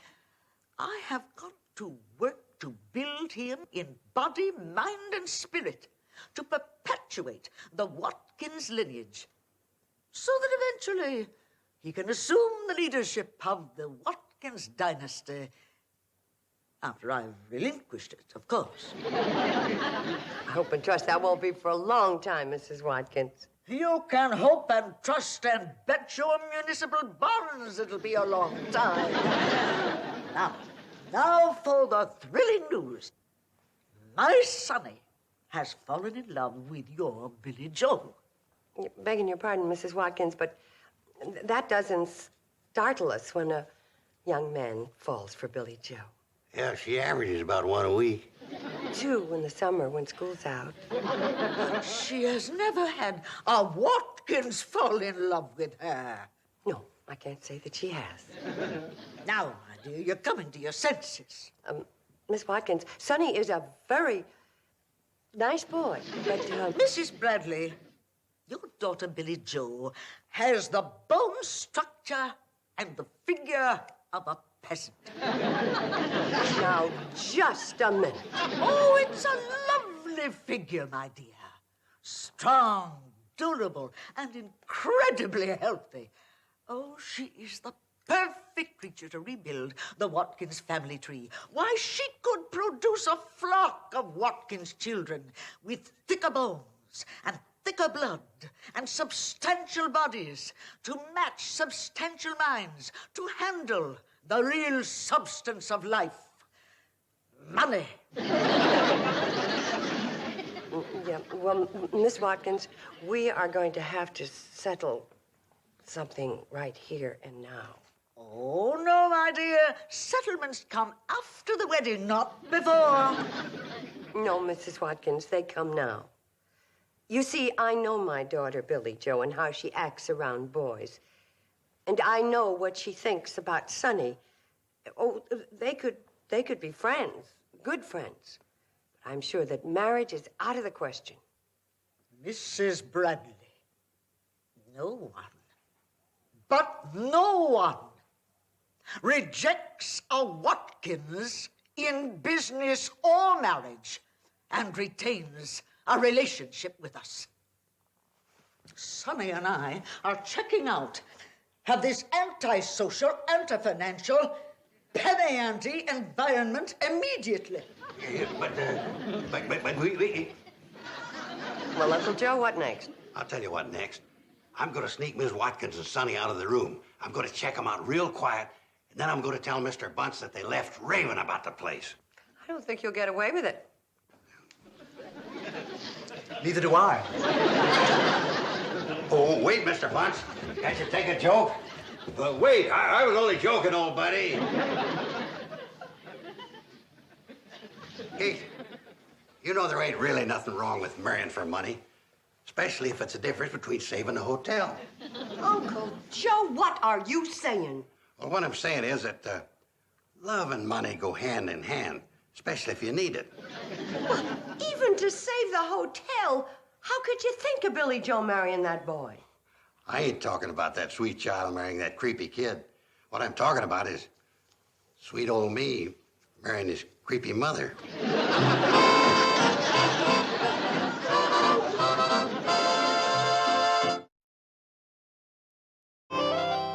Just what is Uncle Joe up to, Mom? Yeah, he took the longest bath he's ever taken.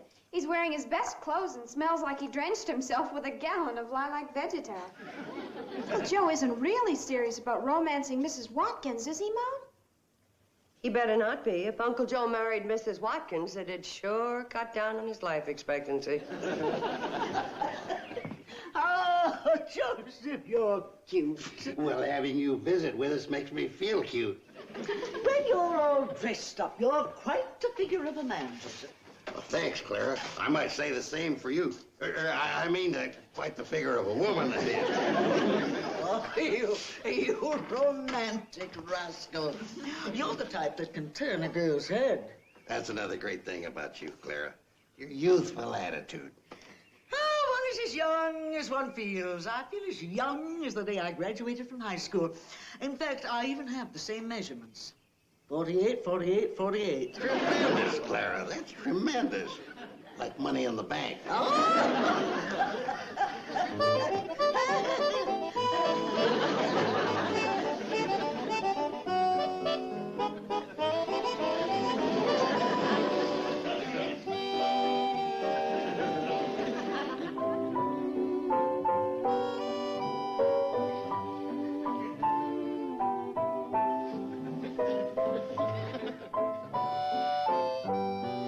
That was divine, my dear, just divine. Shall we try a foxtrot this time, my dear? Oh, that's a capital idea, my pet.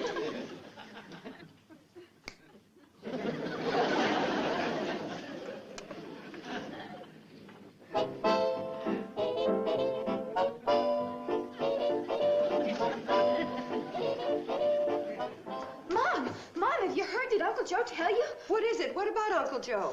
Mr. Bunce said that Uncle Joe proposed to Mrs. Watkins last night, and she accepted.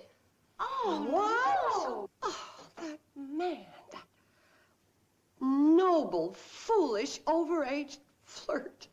He's got it in his head that the only way to save us in the hotel is to marry that husband-hunting man-eater. Well, we can't let him do that. I know. Mrs. Watkins to do nothing but have Uncle Joe out working hard to make more money for her. Poor Uncle Joe. He's not used to work. It'd kill him. It'd probably be the shortest marriage in Mrs. Watkins' career. I'm going to put a stop to it, and right now.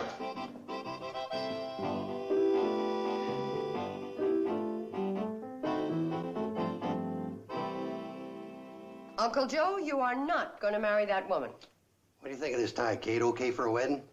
Uncle Joe, would you please listen to me? Oh, that's too somber. More for a funeral. Well, if you're going through with this wedding, that's the one to wear. Kate, who knows what the future holds in store for us?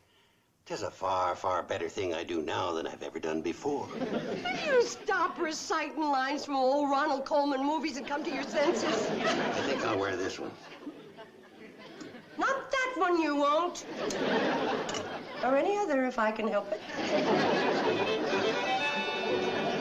So you see, Mrs. Watkins, with Uncle Joe so set in his ways and grumpy and cranky and so downright unwilling to do a lick of work, it'd be a shame to marry a man like that. I appreciate your candor, my dear, but I'm looking forward to this marriage with Joseph. He's a challenge to me, perhaps my greatest. Up to now, I've only had one real challenge, and that was during my first marriage. Uncle Joe reminds you of your first husband. No, my first husband was no challenge at all. Joseph reminds me of a bulldog who was given to me as a wedding present. Uncle Joe reminds you of a dog? Yes, he was cute and determined and strong-willed, just like Joseph. You know, it took me the better part of 4 weeks to break his spirit. After that, I could handle him easily, just like I will Joseph. Now, don't worry, my dear. I'm going to make something of him if I have to run that adorable man right into the ground. I see. Well, that's real comforting news, Mrs. Watkins. Real comforting. I sure hope it works, Mom. Well, it's got to work, and I'm counting on 3 things to make it work. Floyd, Charlie, and Mrs. Watkins' greed. Do you think Charlie and Floyd can do it, Mom? Well, if they can't, I've wasted a basket of deep-fried chicken, 2 mince pies, and Uncle Joe's a goner. Floyd, I told you to stay away from here. I've got just as much right being here as you have. There they are. Come on. Now, come on, Floyd. Get out of here. I will not. You ain't beating my time. What is it, boys? What's going on? I've come a-courting Clara Watkins. And when I come a-courting, I wears my courting clothes. Special design for romantic walks. Charlie ain't a-getting the best of me. I wore my army uniform. It sure thrilled them French mademoiselles back there in 1918. And for extra insurance, I brought along my courting hair. Oh, well, you look elegant. Real elegant, both of you. But, I got unpleasant news for you. Mrs. Watkins is engaged to Uncle Joe. All the dang dratted infernal luck. The most enticing woman I ever laid my eyes on snatched right out from under my nose. And right out from under my courting hair. Yes, I know how disappointed you must be. If you think we're disappointed, wait till you see the hangdog look on the faces of them salesmen that spotted her on the train. They was a-figuring she was available for dating as soon as they got through with her selling. Well, I reckon the most we can hope for is to dance with her at the wedding. Well, goodbye, Kate, and goodbye, romance. Well, just a moment. Excuse me, everybody. I couldn't help overhearing a teeny-weeny bit of your conversation, and I just didn't want you boys to leave with an erroneous impression. Mrs. Watkins, are you saying that you're not engaged to Uncle Joe? Well... Is that what you're saying, pretty lady? Are you saying there's a change for us? Please say there is. You're down tootin'. And those salesmen, too. Oh, what I mean is, I've been thinking it over, and I think I'm too young to tie myself down right now. I think I should stay loose, so to speak, and have my fling. Wait, Clara, what are you saying? You can't back out now. You'll break my heart. This hotel, everything. Joseph, I'm sorry. I've reconsidered, and the answer is no. I was caught up in a mad whirl of heady country air, and I made a wild, impulsive decision. Forgive me. Listen, Clara, even though we ain't getting hitched, could you see your way clear to make me a little loan? Why, Joseph? What's the problem? Well, it's quite simple, Mrs. Watkins. Without your patronage, my bank will be forced to close down this hotel. Oh? What bank do you represent? The Pixley National Bank and Trust. Do you know it? Know it. I own it. You, own it? Young man, in these parts, any business with the word bank in it, I own it. Yes, ma'am, Mrs. Watkins. I should have known. If you ever dreamt of extending a loan, you will extend it to this hotel. I wouldn't let this little playground close down for $1 million. Yes, ma'am. Of course, Mrs. Watkins. Mrs. Watkins, what can I say? How can I thank you? Just say you're going to have a little dancing here tonight. And invite those salesmen I heard about. That will be adequate. See you tonight, Clara. It'll be every man for himself. Now you're talking. Well, I'll see you tonight. It's time for my little beauty nap. I wonder if it can be.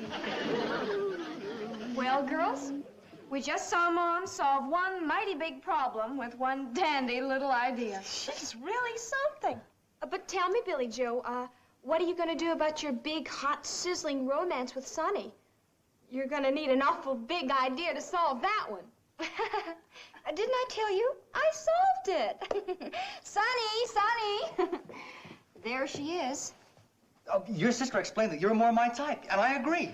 Wait a minute, Sonny. Oh, we share the same interests. Astrology, stamp collecting, Wiener Schnitzel. Astrology, stamp collecting, Wiener Schnitzel? Oh, Billy Joe, you hear? Wait a minute, back, fella, back. Now listen, we'll talk about it later. See you around, huh? I really think you're a nice guy, but later.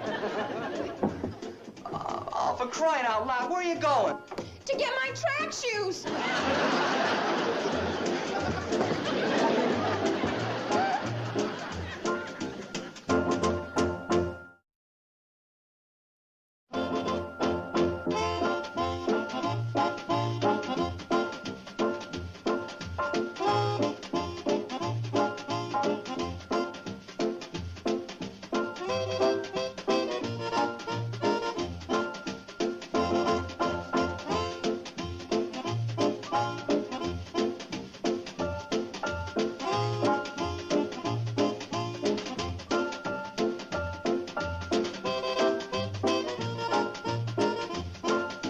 Peoticoat Junction. This has been a Filmways presentation.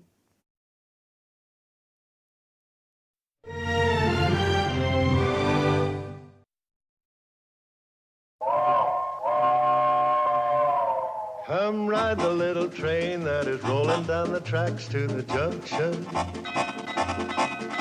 Forget about your cares, it is time to relax at the junction. Lots of curves, you bet, and even more when you get to the junction. Peoticoat Junction. There's a little hotel called the Shady Rest at the junction. Peoticoat Junction. It is run by Kate. Come and be her guest at the junction. Peoticoat Junction. And that's Uncle Joe. He's a moving kind of slow at the junction. Peoticoat Junction.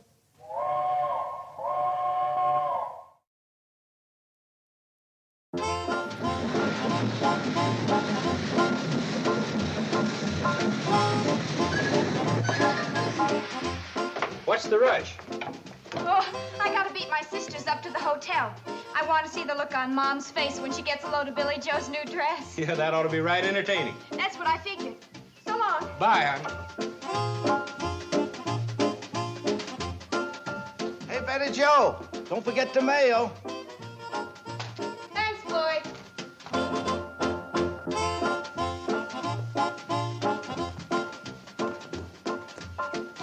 What was that? A blur, otherwise known as our baby sister. Well, here goes, and wish me a lot of luck. Sure, but you're gonna need an awful lot of it. You know, that dress is much too tight. Mom's never gonna let you keep it. Well, it's all a matter of psychology. Come on and see.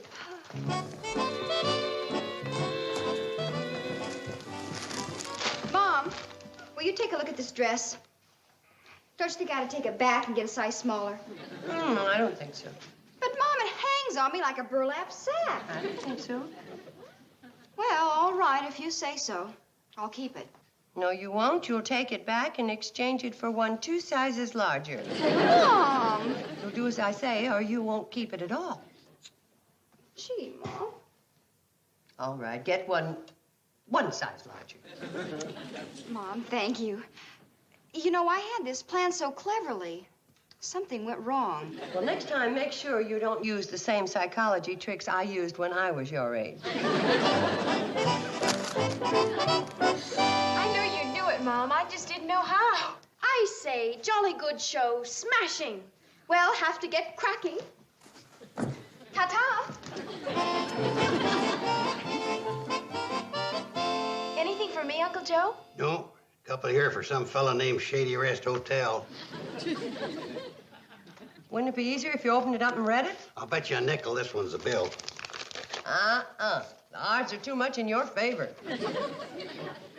Some company wants us to buy a couple of mink, start a mink farm. Hey, that wouldn't be a bad idea, breeding mink coats. Did they tell you where to buy the silkworms?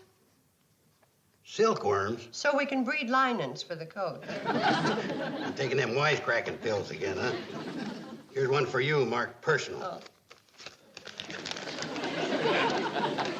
What's your reservation? Well, that's good news. Says she'll be here on the 1 o'clock train. Well, it must be about 3 now. She'll probably arrive on that 2:30 run at 5 o'clock. If it's on time. Who's the new guest? Adelaide Keene. You know anybody with that name? Miss Keene? Is she coming here, old Genghis Keene herself? Genghis Keene? Yeah, she was the teacher who was so strict her pupils nicknamed her after Genghis Khan. You know, the roughest, toughest barbarian that ever lived. Oh. Names you give your teachers. Why, when I went to school, we had some Wait a minute. Miss Keene was my teacher, too. Well, what do you know? Old Genghis is coming here. Didn't she retire a year ago? Uh-huh. She said she was going to travel. Oh, wait till Billy Joe hears about this. Miss Keene used to give her an awful hard time. I remember once she caught me chewing on a pencil, and she kept me after school until I chewed up the whole box of pencils. And I never chewed on one since. Well, if you think that's something, Mom, you should have been there the day that she caught someone chewing gum in my class. She made him stand and face the blackboard for 15 minutes. Well, so it's like he deserved it.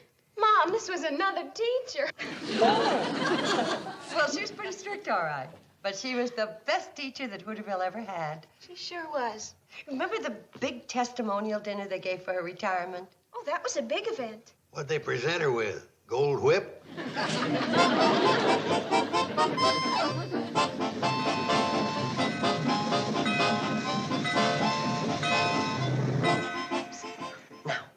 Watch her. She's going to take over like she owned the place. She'll demand the best room in the hotel, prompt service, and... Miss Keene, how nice to see you. Welcome to Shady Rest. Hello, Catherine. It's nice of you to accept me as a guest. Nice of us. It's an honor to have you here. Hello, Miss Keene. Hello, Bobby Joe. Hello, Miss Keene. Billy Joe. How nice to see you. No, you already know Uncle Joe, and that's my youngest, Betty Joe. How do you do, Betty Joe? How do you do, Miss Keene? You're looking very well. Oh, there's no need to be polite, dear. Oh, Uncle Joe, would you show Miss Keene to room 12? Sure, Kate. Watch her spring into action when I tell her supper's gonna be late. Oh, Miss Keene, supper's gonna be a little late tonight. That's perfectly all right. Sure had her spotted, Kate. She's real terrifying. That's who you nicknamed Genghis Keene, that timid little old lady? I can't understand it. Well, she must have gotten into that mood from all that traveling. Well, there's only one thing to do. We gotta snap her out of it. Mom, that's going to take a lot of snapping. She's coming down, Mom. Oh, I'm glad. What's holding up supper, Kate? You got 4 starving loafers here. Well, just tighten up your belts for a few minutes. We gotta try and get that poor woman riled up enough to insult one of us. Come on, girls.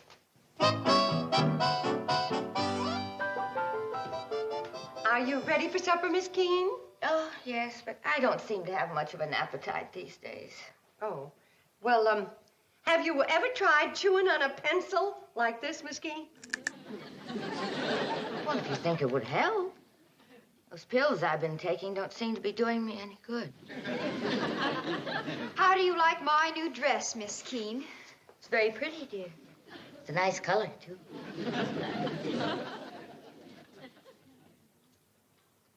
Is that gum you're chewing and pulling out of your mouth? Yes, it is. It's gum. Disgusting. Could I have a stick after supper, please? I don't think a stick of gum's gonna do it. We may have to try a stick of dynamite.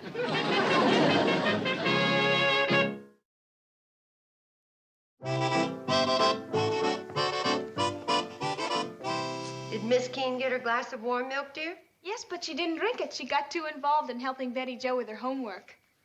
Why is she bothering that poor woman? Oh, well, because Betty Jo's having a little trouble with her algebra. And she heard us all talking about what a great teacher Miss Keene is. What's the matter, dear? I just made a terrible mistake. I asked Miss Keene to give me a little help with my homework. That's not the thing to do. You said it. What she gave me was a lot of help. And, Mom, were you ever right about Miss Keene as a teacher? She's the toughest thing this side of the railroad tracks.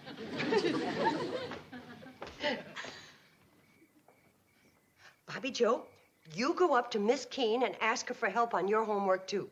But, Mom, I don't need any help. Oh, yes, you do. Now go on and get it. Mom, I'm an A student. Not anymore. From now on, you're a struggling C-. Oh, I get it. Struggling C- student Bobby Joe Bradley ready to report to active duty to Miss Keene's room. Good girl.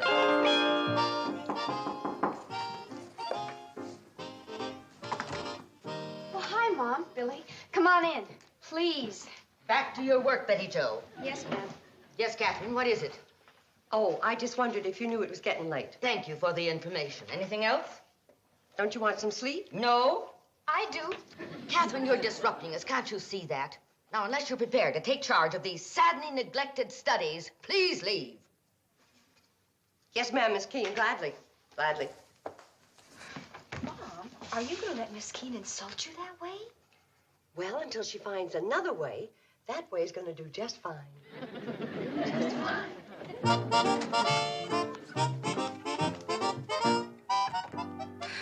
morning. Did Miss Keene come down yet? She just went into the dining room. What's the matter with you girls? Don't you feel well? Her bushed, Mom. Last night was our third tour of duty. How about sending in some replacements? We're getting battle fatigue. Now, girls, you should be happy about doing a good deed. Allowing Miss Keene to help you is just what she needs to get back some of her confidence. She may be getting back hers, but we're losing ours. And she's worked out a plan of attack for us for every night next week. Genghis Keene rides again. Billy Joe, I will not have you calling her that name. I'm sorry. Betty Joe, you bring in the coffee. Genghis is waiting. I mean, Miss Keene is waiting. You may be seated now. Yes, ma'am. Gentlemen will be gentlemen as long as I am a guest here. What happened? What's wrong? Didn't you know, Kate? Gentlemen always rise when a lady enters a room, and they don't sit down until the lady has sat. Oh, I like that. I think this could be fun.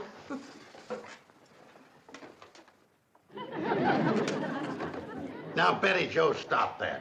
Uncle Joe is right. Betty Joe. I just wanted to see if it would work. Well, did you sleep well, Miss Keene? I'm getting the best sleep I've had in years. What's going on? I've decided it's time the men around here acted like gentlemen. Now, just a minute. Don't nobody tell me I ain't no gentleman. Joseph Carson, do you realize you've accomplished the impossible? Don't nobody tell me I ain't no gentleman. 4 negatives in an 8-word sentence. Did you hear that, Mort? I ain't never had no education either. Obviously. Oh, for Pete's sake. You may be seated, Billy Joe. Now we can begin our breakfast. Oh, not yet, Miss Keene. Charlie and Floyd aren't here. Don't they know when you serve breakfast? Oh, yes, but they're always a little late. Well, then perhaps if they missed a meal or two, they'd learn to be on time. Now, Billy Joe, as soon as we've finished eating, we'll start a course of study for you. Mom? I think it's a good idea. Kate, could I talk to you for a minute? Don't bother about getting up. It's only me.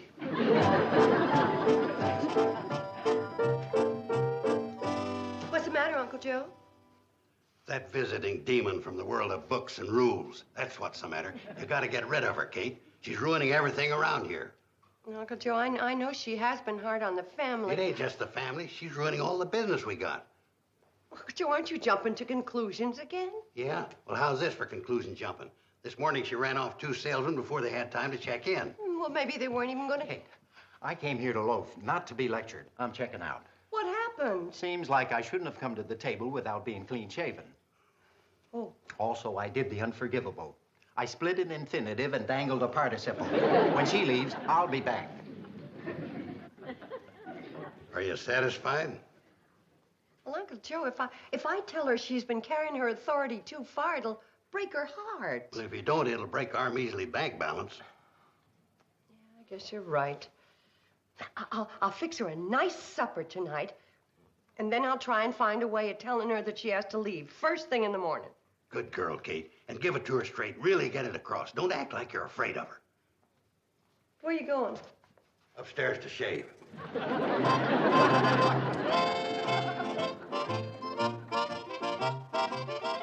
Serving supper already? Yes, and then I want to tell you something. Where are the others? The girls? Oh, they're around somewhere. We're having your favorite for dessert, blueberry pie. And then I want to tell you something. And your Uncle Joe, he doesn't seem like the type who would miss supper. She insults you to your face, then turns right around and does it behind your back, too. And the salesman?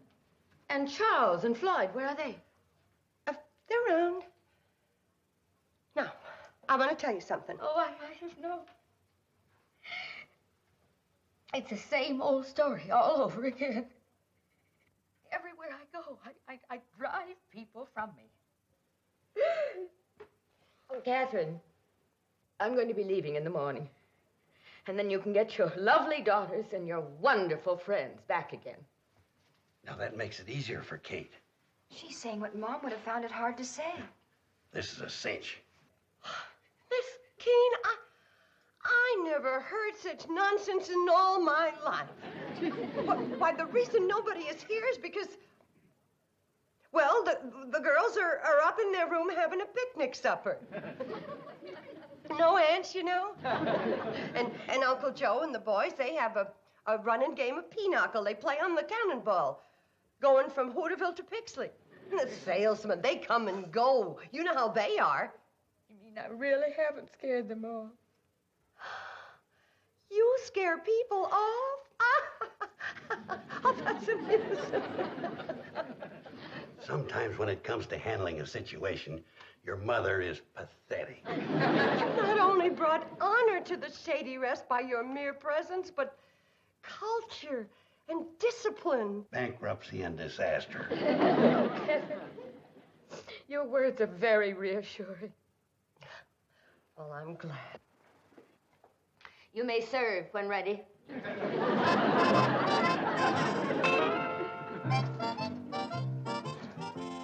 Joe, girls, We know, Mom. We heard. Well, I just couldn't be responsible for making that poor woman depressed again. We understand, Mom. It's just that Miss Keene has to be a teacher no matter where she is. Yeah, but why did that where have to be here? Maybe we can find another way to handle this. Well, sure we can. Well, we've worked our way out of tougher situations before. You bet we have. And there's never been a problem we couldn't lick. Never. Right. But there's got to be a first time for everything.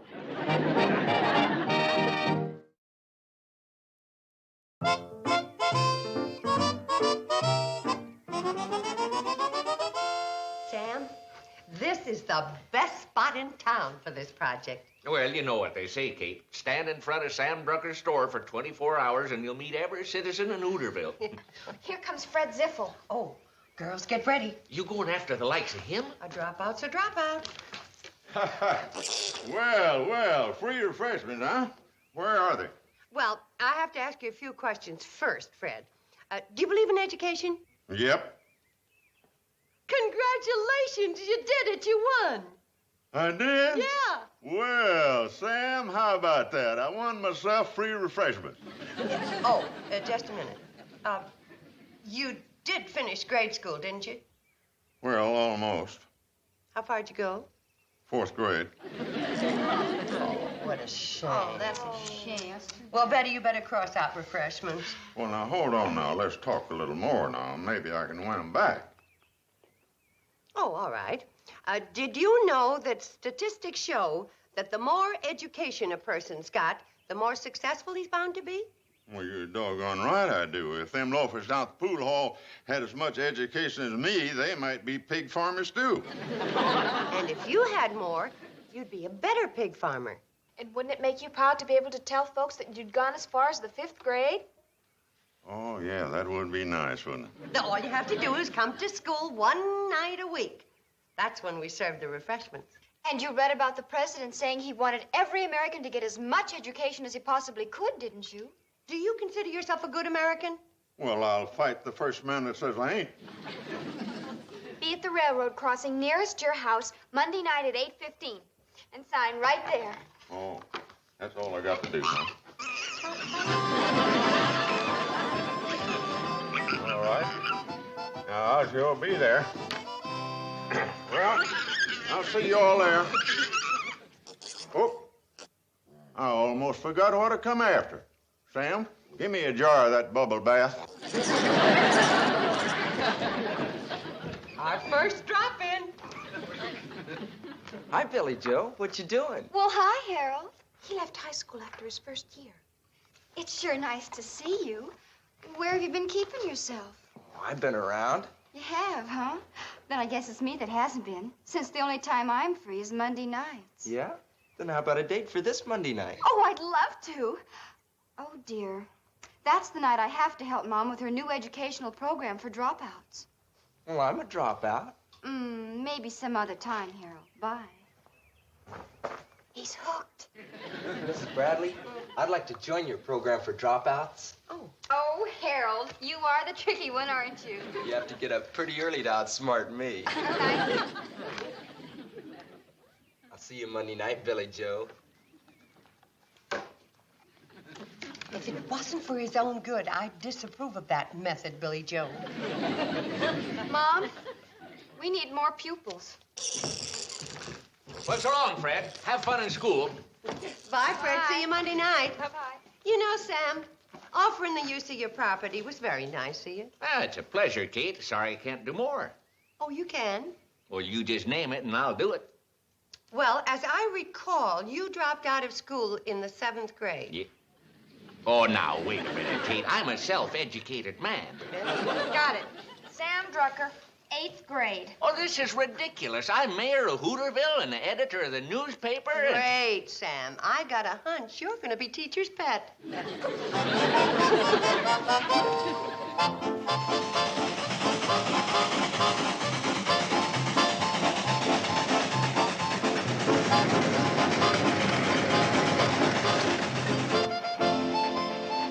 Charlie's slowing down for Harold Boggs. I'll help him with his lesson, Miss Keene.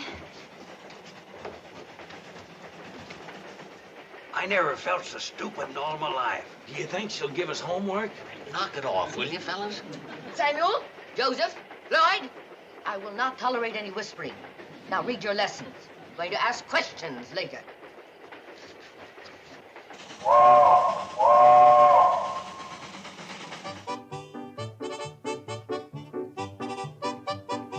Hi, Billy Joe. Hi. You gonna sit near me? You never can tell.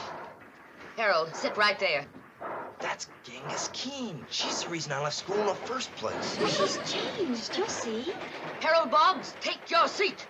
She's changed, all right. From a raging tiger to a raging lion.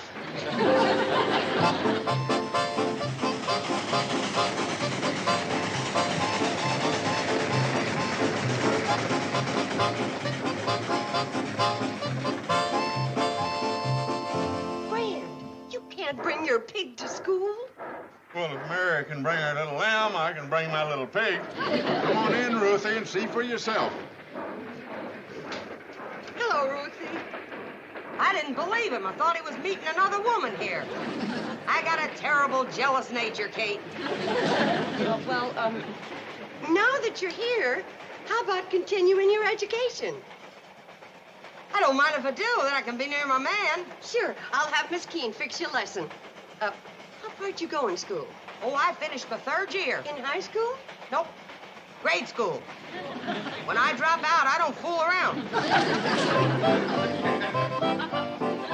I got a feeling this school's never gonna turn out a Madame Curie. Joseph Carson, give that book back to Floyd. Make him stop throwing spitball. Fred Ziffel, Ma'am? must you hold that pig in your lap? No, Ruthie can hold it in her lap. Joseph, if you don't give that book back to Floyd, you'll stay after school and clean the ashtray.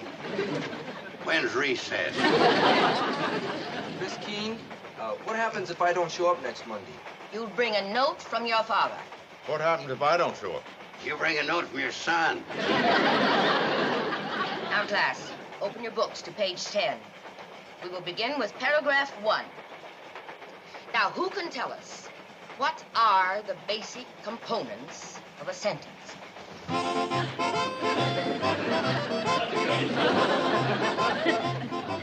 Harvard University, watch out. Are you sure Sam found her a nice place to stay? Just perfect, Mom. Right near the library. Here she comes. Oh, dear. This is such a wonderful group. I hate to spoil it by giving you bad news. Bad news, Miss Keene? Oh, yes. I'm going to have to leave the Shady Rest. Oh, why? Well, as long as I have so many dropout pupils and classes 3 nights a week, I'm forced to move into town to be near the library. Miss Keene, what a shame. Please don't go, Miss Keene. The place won't be the same without you. Oh, Catherine, girls, don't make me feel any worse than I already do. You must try to understand that as busy as I'm going to be, I cannot afford to lose precious time in transit. I'm afraid she's right, Kate. This, then, my friends, is not goodbye, but merely au revoir. Oh, never mind. I can carry my own bag. Yes, teacher. Goodbye, Miss Keene. Come back and see us. Until the cannonball's out of sight, don't nobody say nothing. Joe. What's the matter, Kate? She can't hear me. She's only been gone seconds. And already you're back to using double negatives.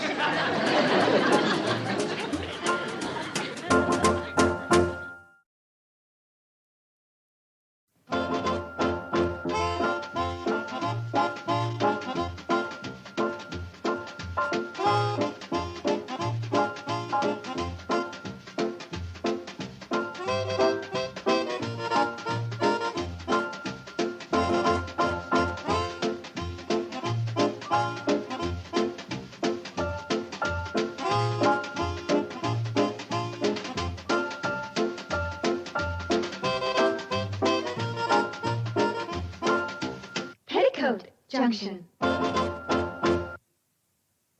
This has been a Filmways presentation.